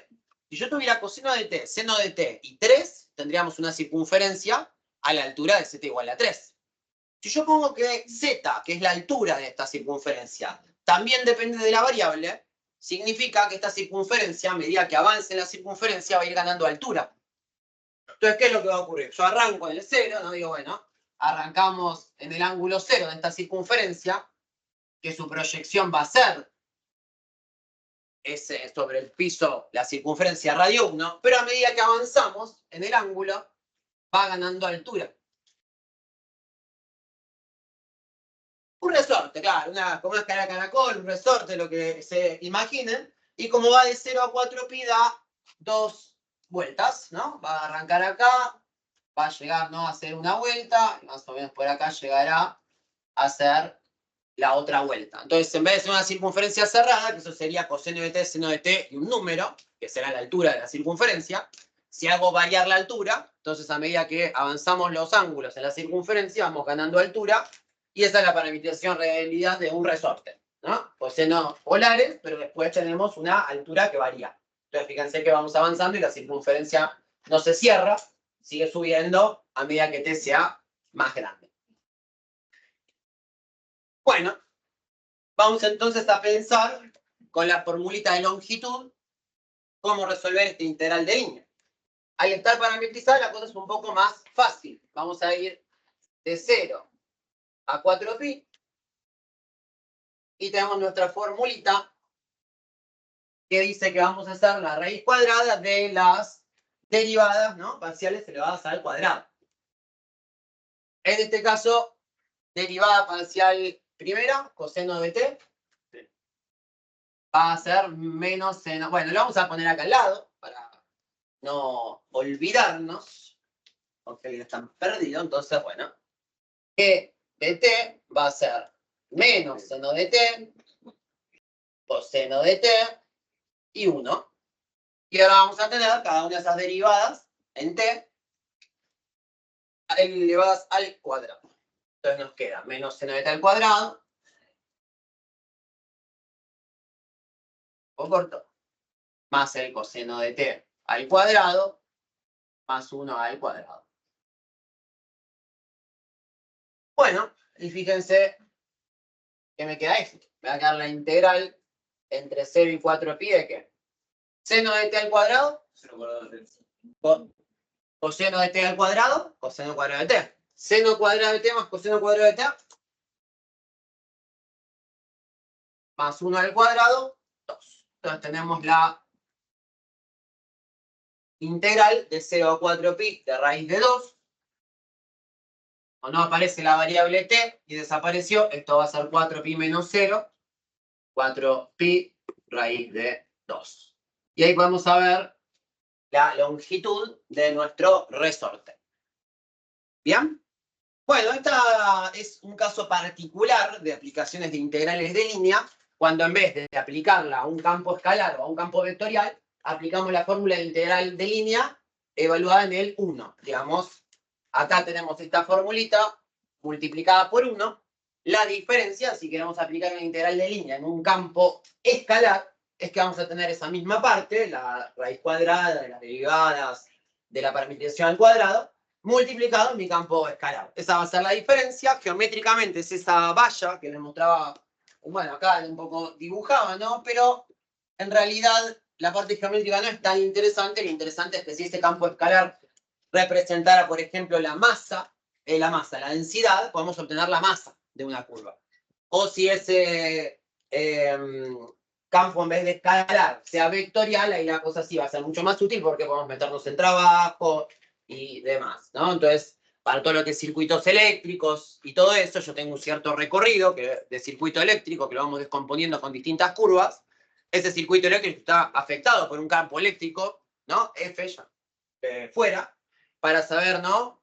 Qué, digamos, flujo de energía eléctrica va a pasar por todo ese recorrido, de esa curva, vamos a usar integrales de línea sobre campos vectoriales, ¿no?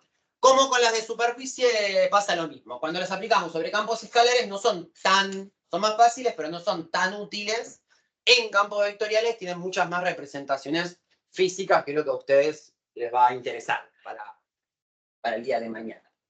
Bueno, vamos a hacer ahora sí alguna integral de línea. Entonces, la integral de línea, una integral, yo recién les decía, a pesar de que no sea una superficie, muchas veces se usa la notación de diferencial de superficie en vez de C, de diferencial de curva. Y entonces lo que vamos a tener, la integral, ¿no?, de nuestro campo F diferencial S, va a terminar siendo una integral parametrizada que va a estar en T, digamos, T igual a alfa y a beta, ¿no?, que de A a B, bueno, que va a ir de T a T. Vamos a parametrizar, entonces vamos a evaluar en nuestro campo escalar F la parametrización en T. Y a esto lo vamos a multiplicar justamente por la formulita que tenemos acá, que no es otra cosa, en realidad eso es la fórmula de distancia, la norma de las derivadas parciales. O sea, que lo podemos escribir con la formulita de raíz de esto, derivada en x al cuadrado, más derivada en y al cuadrado, más derivada de z al cuadrado, o directamente más compacto, decir, bueno, esto es la norma de g' de t.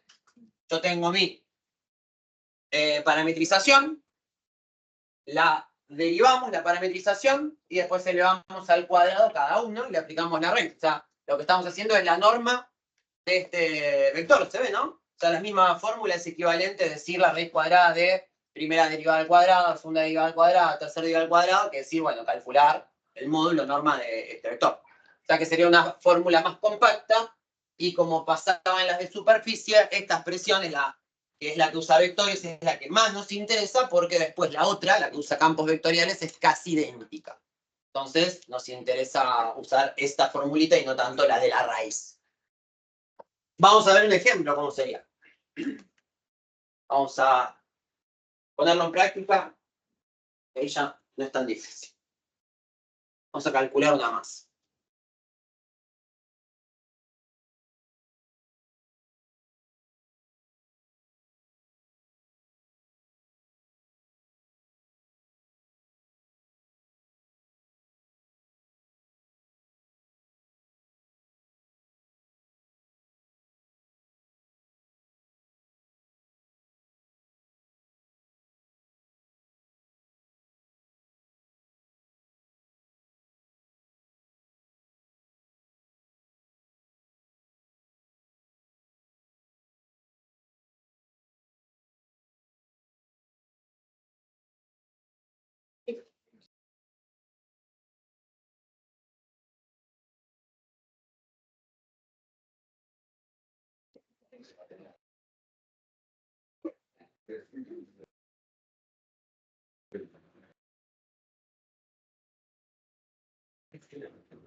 Bueno, sí,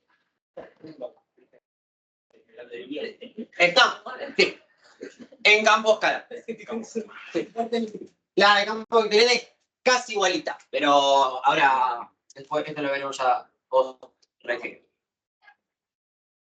Bueno, un poco húmedo el pizarrón, así que cuesta que agarre, pero bien. Vamos a ver ahora sin una longitud, sino una integral de línea tal cual. Tenemos en este caso un campo densidad. En este caso, ¿no? Recordemos, le poníamos la D a densidad, que muchas veces en física usamos en realidad la letra ρ griega, pero como acá usábamos ρ en coordenadas esféricas, usamos la otra notación para que no se les confunda a la hora de calcular integrales triples.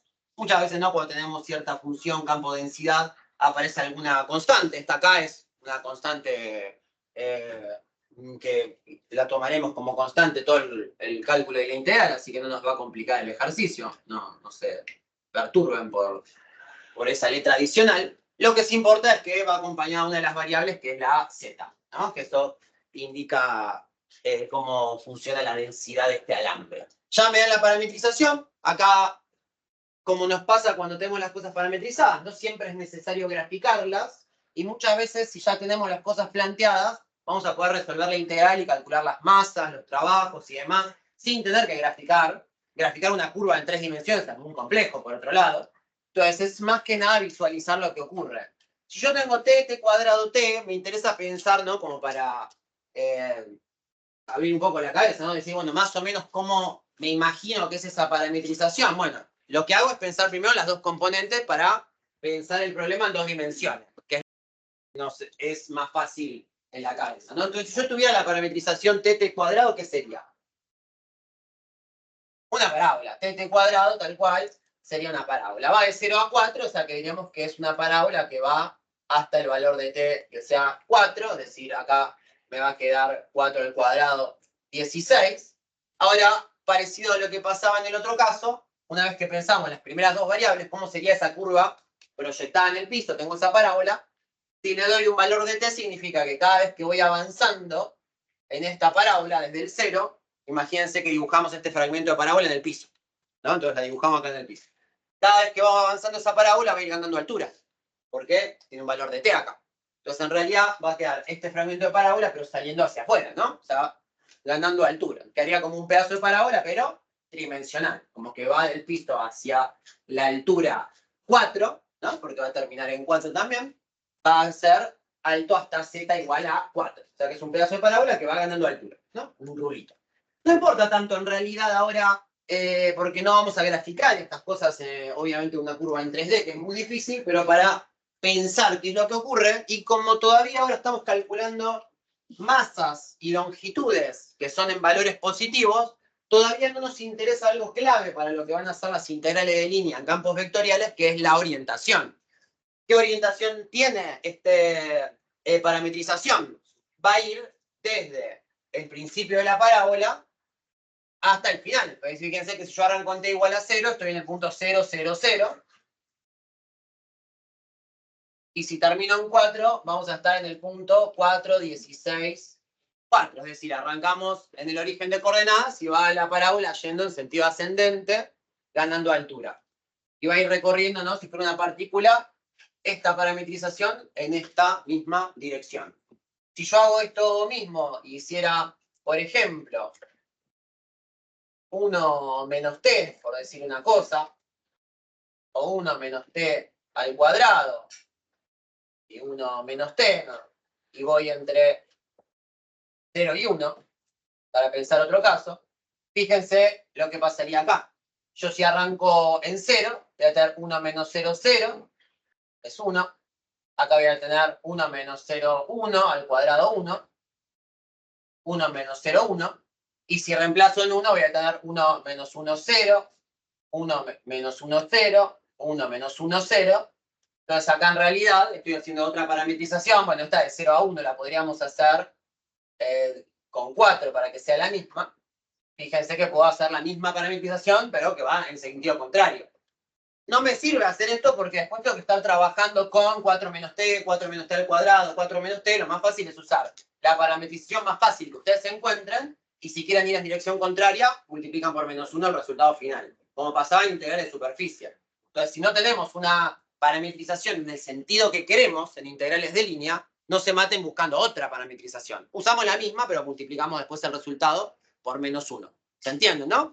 Porque a veces otra parametrización, es como el plano, si busco la otra parametrización, que era la que dependía del plano, a veces termino gastando mucho tiempo en plantearla y con una sola parametrización que encontremos me va a servir. Bueno, vamos a calcular entonces, en este caso de la masa, esto va a ser la integral en los valores de t, es decir, entre 0 y 4. Vamos a ponerlo en rojo, que y tanto vamos de 0 a 4. Vamos a evaluar en mi campo densidad la parametrización t, como hacíamos en superficie. Este es mi campo de densidad, que es 8kz. Si lo evaluamos en la parametrización, ¿qué me queda? 8kz evaluado en G.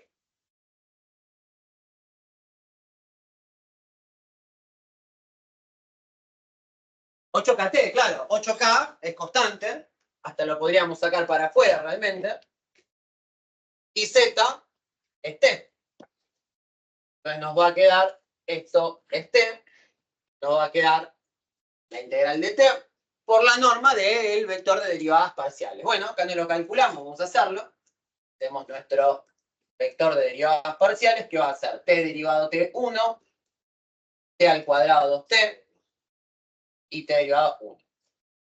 Bueno, no derivadas parciales, de la derivada vectorial. En realidad acá no tenemos parciales, tenemos la derivada de una sola variable de un vector. Acá vamos a tener 3 derivadas simples, pero la derivada vectorial. Bueno, nos queda entonces el 1, 2t1, y ahora tenemos que hacer la norma de esto. ¿Y qué es la norma de eso? La raíz cuadrada de 1 al cuadrado más otro al cuadrado más otro al cuadrado. Nos va a quedar 1 al cuadrado más 2t al cuadrado más 1 al cuadrado. Y esto finalmente va a ser 8K entre 0 y 4. Y acá adentro nos va a quedar 1 más 1, 2. Y después acá vamos a tener 2t al cuadrado, 4t cuadrado. Perdón. Sí. 8K Viene por 8K viene a estar dado por la fórmula. Es la fórmula de la densidad. Muchas veces las fórmulas de densidad vienen con alguna constante K, R, cualquier cosa, E, y va a quedar al final la masa dependiendo de esa constante K. Pero la vamos a arrastrar nada más. Yo podría plantear el mismo ejercicio y podría haber sido 8z, y la diferencia es que no vas a tener esta K acá adelante, pero viene dado por la fórmula. Después z, sí, cuando vos tengas las variables x, y o z dentro de tu campo, en este caso el de la densidad, lo evaluás en la parametrización. Entonces acá no está la x ni está la y, solo tenés 8K por z. Z es el único de tus variables realmente. Entonces vos vas a la parametrización, esto es x, esto es y, esto es z. Entonces reemplazás z por lo que es en la parametrización, que va a ser t. Entonces en vez de 8KZ, escrito en función de t, te queda 8KT. Porque cambias z por t. 8K es constante, o sea que lo podemos sacar para afuera y queda solamente el t adentro. Fíjate que la fórmula dice, la integral de línea es el campo evaluado en la parametrización producto por la norma del vector de derivadas. La norma, acá tenemos el vector de derivadas, que es 1, 2t y 1. Hacemos la norma, que se le va al cuadrado cada uno. 1 al cuadrado más 2t al cuadrado más 1 al cuadrado. Me queda 1 más 1, 2. 2t al cuadrado, 4t cuadrado. Y eso lo tenés que multiplicar por tu campo escalar evaluado en la parametrización. En este caso el campo escalar es pequeñito, es solamente 8KZ. Ah, perfecto. Esa sería la parte del campo escalar. Exacto. Si vos tuvieras que calcular sobre otro campo escalar, f de x y z, donde esto fuera, por decirte una cosa, x y por z al cuadrado, cuando vos lo evalúes en t, lo que te va a quedar es x es t, y es t cuadrado, z es t, t cuadrado. O sea que te va a quedar t a la quinta, por ejemplo. Entonces, el campo escalar x, y, z cuadrado, si vos lo reemplazas todo por t, te termina quedando escrito en t, que sería t a la quinta. Y así con cualquier otro. O sea, es agarrar tu campo escalar y donde dice x, y, y z, lo reemplazás por su expresión en t que te da la parametrización. Fíjate que la parametrización es decir cómo vas a llamar a x, cómo vas a llamar a y cómo vas a llamar a z. Y lo mismo va a pasar con campos vectoriales. Nosotros tenemos un campo escalar, un campo vectorial que viene expresado en x, y, y z.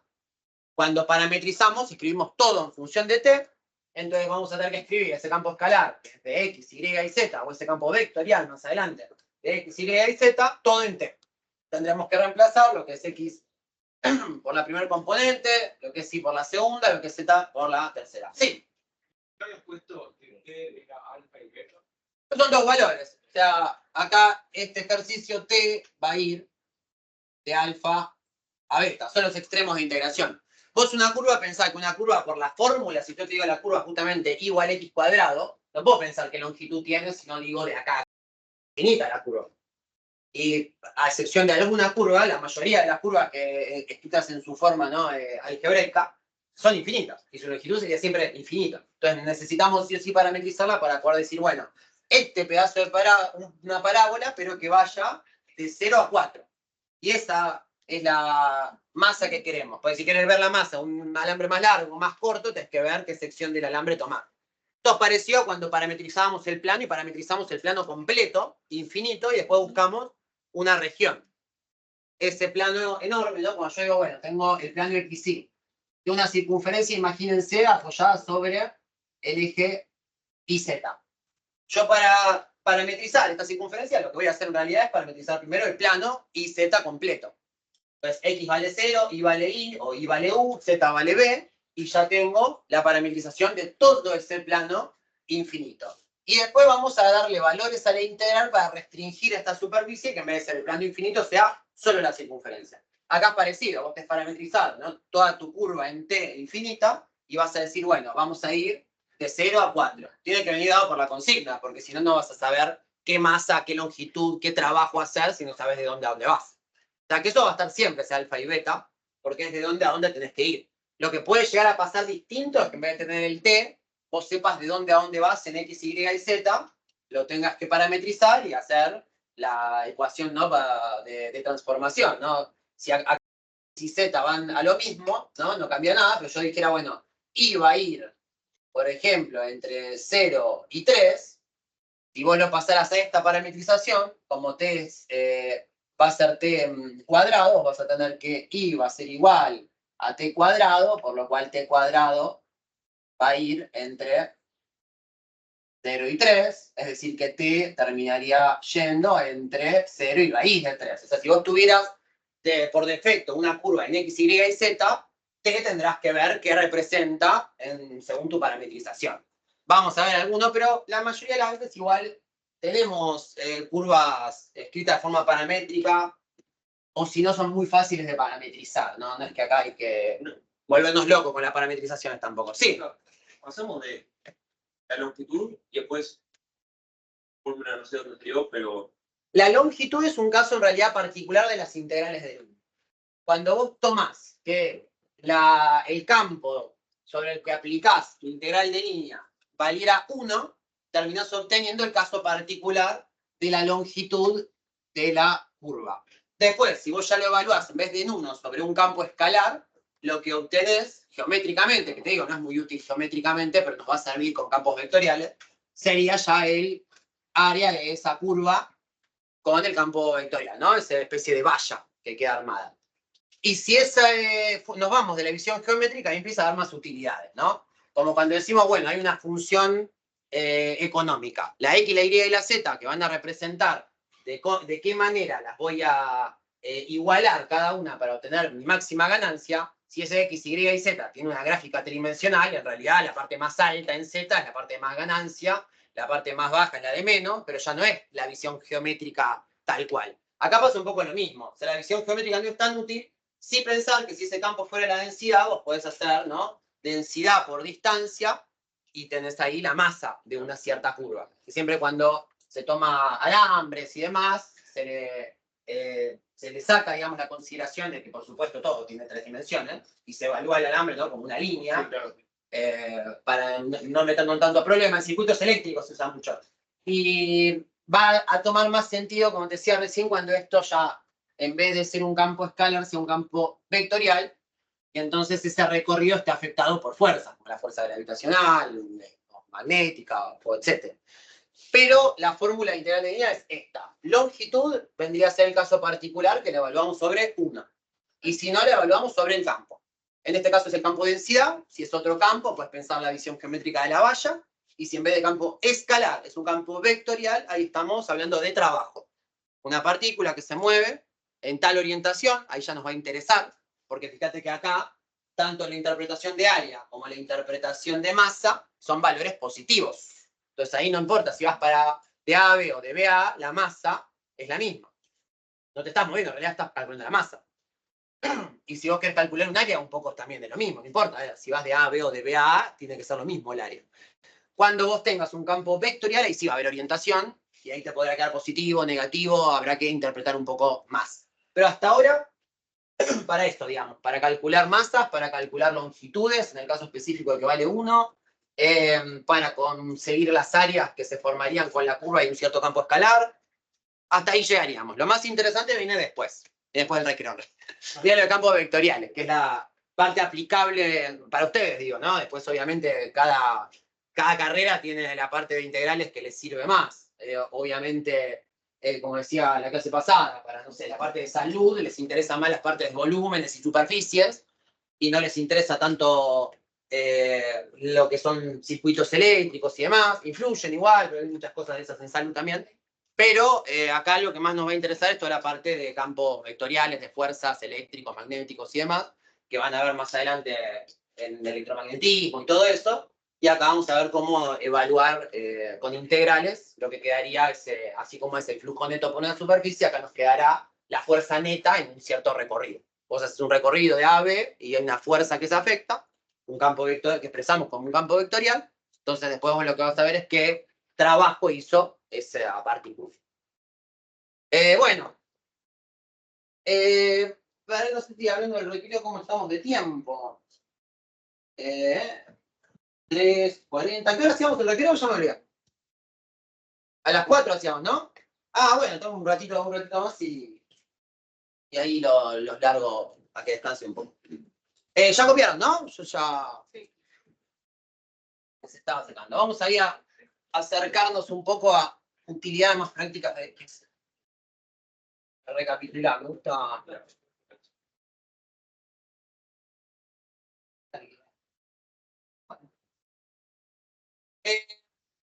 Decía recién, muy importante, fíjense acá en este esquemita, lo que hace un rato comentaba. Si yo quiero saber una integral de línea en un recorrido que se va a componer de varias partes, yo cuando calcule la distancia o calcule la masa no me trae ningún problema la orientación, pero cuando yo sí quiero aplicarlo a un campo vectorial, yo tengo que seguir el recorrido en alguna dirección. En este caso, fíjense que estoy yendo en este sentido, estoy yendo en sentido antihorario, que va a ser el sentido que vamos a considerar a favor de los teoremas. Y de hecho, cuando nos movamos en sentido antihorario, hay una notación muy común que es la integral de línea, ¿no?, de la curva C, y ponemos un más, que significa que nos movemos en sentido antihorario. Y si aparece la notación, ¿no?, que es un C con menos, es el sentido horario. Que este va a ir en contra del teorema, ¿no? Si yo uso el teorema de Green y quiero calcular la circulación, quiero calcular el trabajo que hace una partícula, etcétera, en sentido horario, usaremos el teorema de Green y multiplicaremos por -1 el resultado final. ¿Bien? Ahí estoy spoilando un poco del teorema de Green, pero para ver a qué va. Después haremos la sumatoria de cada curva. Yo quiero saber la masa de toda esa curva compuesta por la C1, la C2, la C3, la C4 y la C5, y será la de C1 más la de C2 más la de C3 más la de C4. Pueden estar parametrizadas de forma diferente, no voy a tener ningún problema. En este caso, como no hay dirección, fíjense que acá es todo suma entre sí, no vamos a tener ningún problema con la dirección. Ahora, si trabajamos con un campo vectorial, otra cosa será. Bueno, les dejo un par de ejercicios, después para que miren, de ese estilo.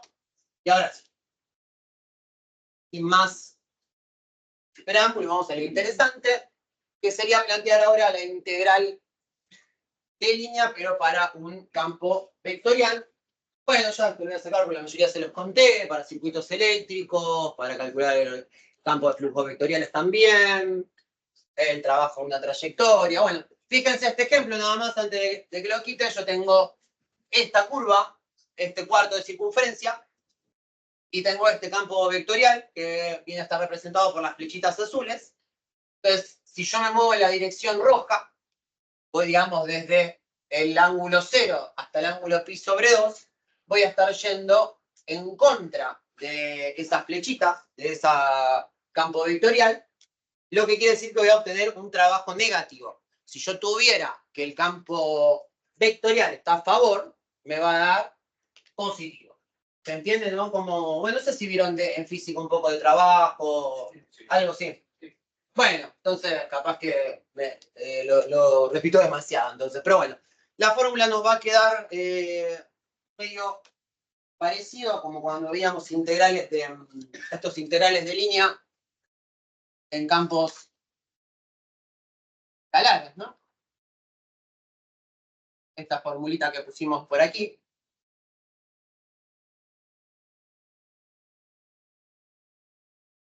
Y si tuviéramos las integrales de línea en campos vectoriales,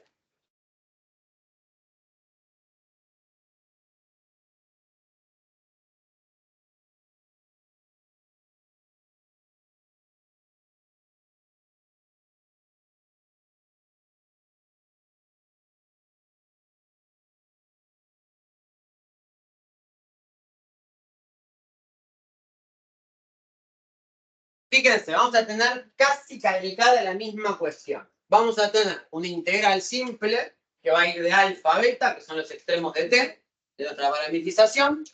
Y ahora en vez de tener el campo escalar evaluado en la parametrización, vamos a tener el campo vectorial evaluado en la parametrización.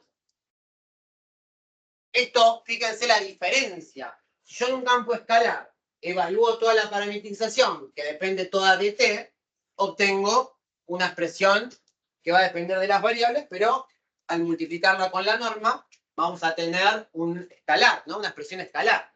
Si yo evalúo en un vector mi parametrización, vamos a tener un vector acá, ¿no? F va a ser f de x, y y z. Vamos a decir, no sé, p, q, r. Entonces, ¿qué pasará? En P pondremos lo que la parametrización era en X, ¿no? Como en la de recién. T cuadrado, T, ¿no? O sea, vamos a ir reemplazando nuestra parametrización, lo que fuera en T, pero nos va a quedar un vector de 3 componentes. Antes nos quedaba un campo escalar que íbamos reemplazando y nos quedaba todo dependiendo de T. ¿Pregunta? Ahí te veo como recapitulando. Claro, pero eso va con un producto junto con... Claro, en el otro caso era una multiplicación, en realidad, de la norma con todo lo que depende de T. Y acá lo que va a haber, aunque la notación sea la misma, el puntito, esto va a ser un producto escalar. Vamos a cada una de las elementos de este vector, lo vamos a multiplicar ahora con cada uno de los elementos del vector de derivadas, o sea que ya no vamos a calcular la norma. No sé si se acuerdan, pero esto mismo hacíamos en las distintas fórmulas de superficie para campos escalares y la fórmula de superficies para campos vectoriales. En la superficie de campos escalares teníamos la norma y después en la de vectoriales usábamos directamente la normal. No hacíamos la norma de nuestro grosor normal. Usábamos el grosor normal, como recién, hace un ratito, el -1, 0, 0. Cuando usábamos para superficies en campos escalares, hacíamos la norma de todo eso. -1 al cuadrado, más 1 al cuadrado, más 1 al cuadrado, la raíz de 1, 1. Entonces, es muy diferente, ¿no? Aunque las fórmulas son casi idénticas, porque en una calculamos la normal y después la multiplicamos por algo que va a depender solo de t, y en este caso no, vamos a tener un vector por otro vector, es decir, un producto escalar, y ahí sí vamos a obtener toda la misma expresión, se va a resolver casi de forma idéntica. En este caso, vamos a tener que tener cuidado porque necesitamos conocer la orientación.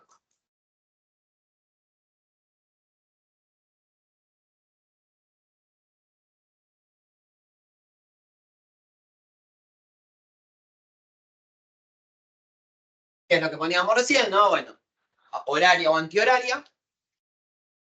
Quizás si es un fragmento de curva, me cuesta un poco ver si es horaria o antihoraria. Bueno, fíjense, ir evaluando t y ver qué pasa.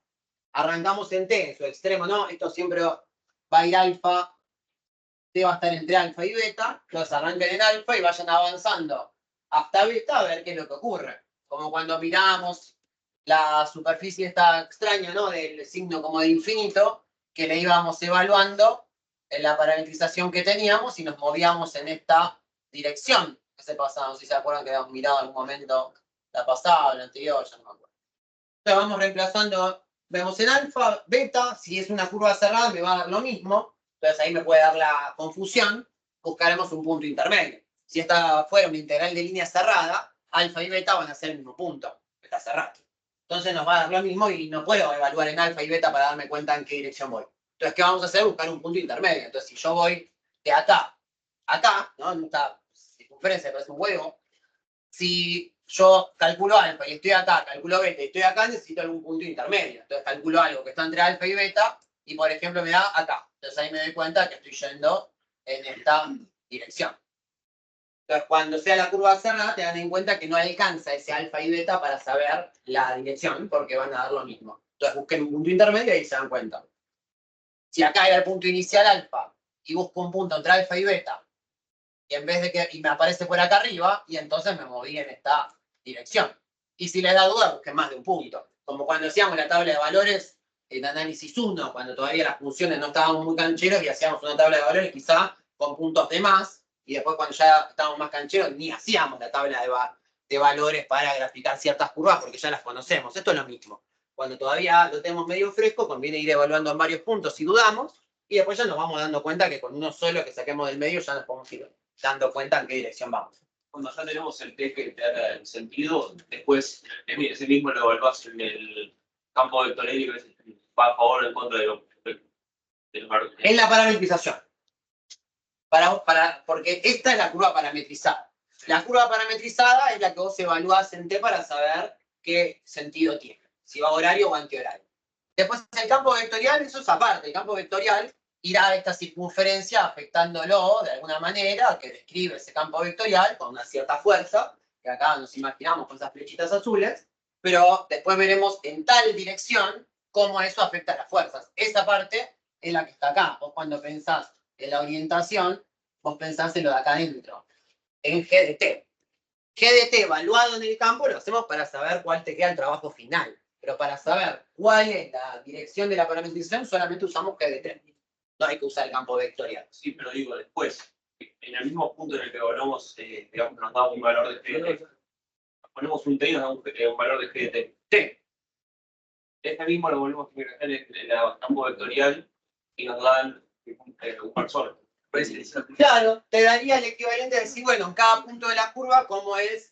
Está muy bien lo que dice el compañero. No lo hacemos en la integral esto, pero para interpretarlo. O sea, no necesitas hacerlo, pero ¿cuál es la interpretación?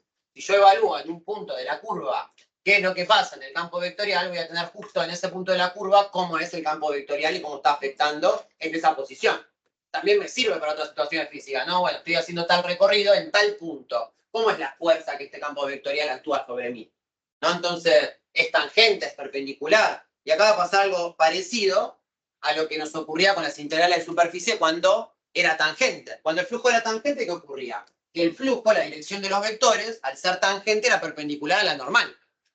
Y el producto escalar de dos vectores normales, ¿no? Que son perpendiculares entre sí, que era 0.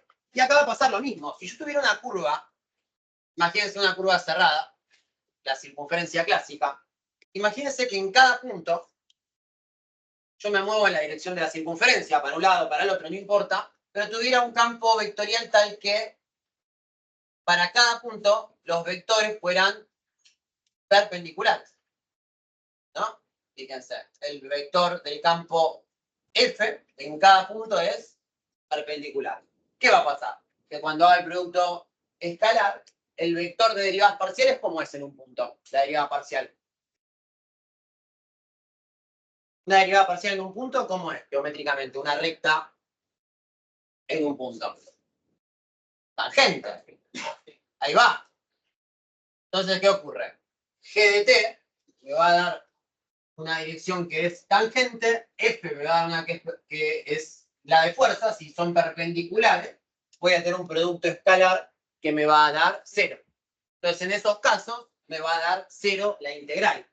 Va a ser equivalente a lo que me pasaba recién en las superficies, que no importaba qué tamaño de la superficie arrancábamos, que si el flujo siempre era tangente, voy a agarrar un pedazo de paraboloide, más chico, más grande, que igual el flujo neto era 0 siempre. Acá va a pasar lo mismo, yo podría hacer la vuelta completa en esta circunferencia, o hacer un pedazo de la circunferencia, otro pedazo, no importa qué pedazo de la curva agarro, si el campo vectorial siempre es perpendicular, va a ser 0 en cada punto, entonces va a terminar valiendo 0 siempre. ¿Se ve parecido, no? Como pasaba en la superficie, porque esto es tangente, y si esto es perpendicular, producto escalar, ¿no? De dos vectores perpendiculares da 0 independientemente del valor de la integral. Me va a quedar 0 acá adentro. Me va a quedar la integral de alfa beta de 0.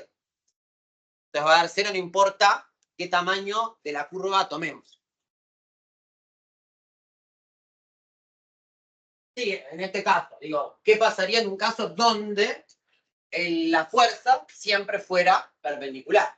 Si yo tengo, por ejemplo, como el campo gravitatorio que va todo hacia un punto, si yo postulo el campo gravitatorio y alrededor del campo gravitatorio hago una trayectoria que es una circunferencia exacta con centro en el centro, en ese origen, ¿no? Hacia donde van todos los vectores de gravedad, entonces acá va a pasar eso. Cada vector de fuerza entra de forma perpendicular por el punto a esas rectas que van a ser las tangentes, que es lo que me da G de t.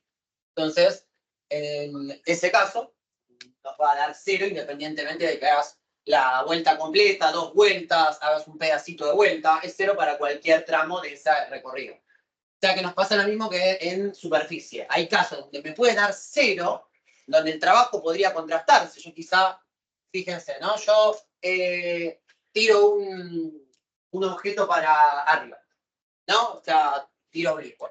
Tiramos un objeto, ¿no? Va en esta dirección. Entonces, ¿qué es lo que ocurre?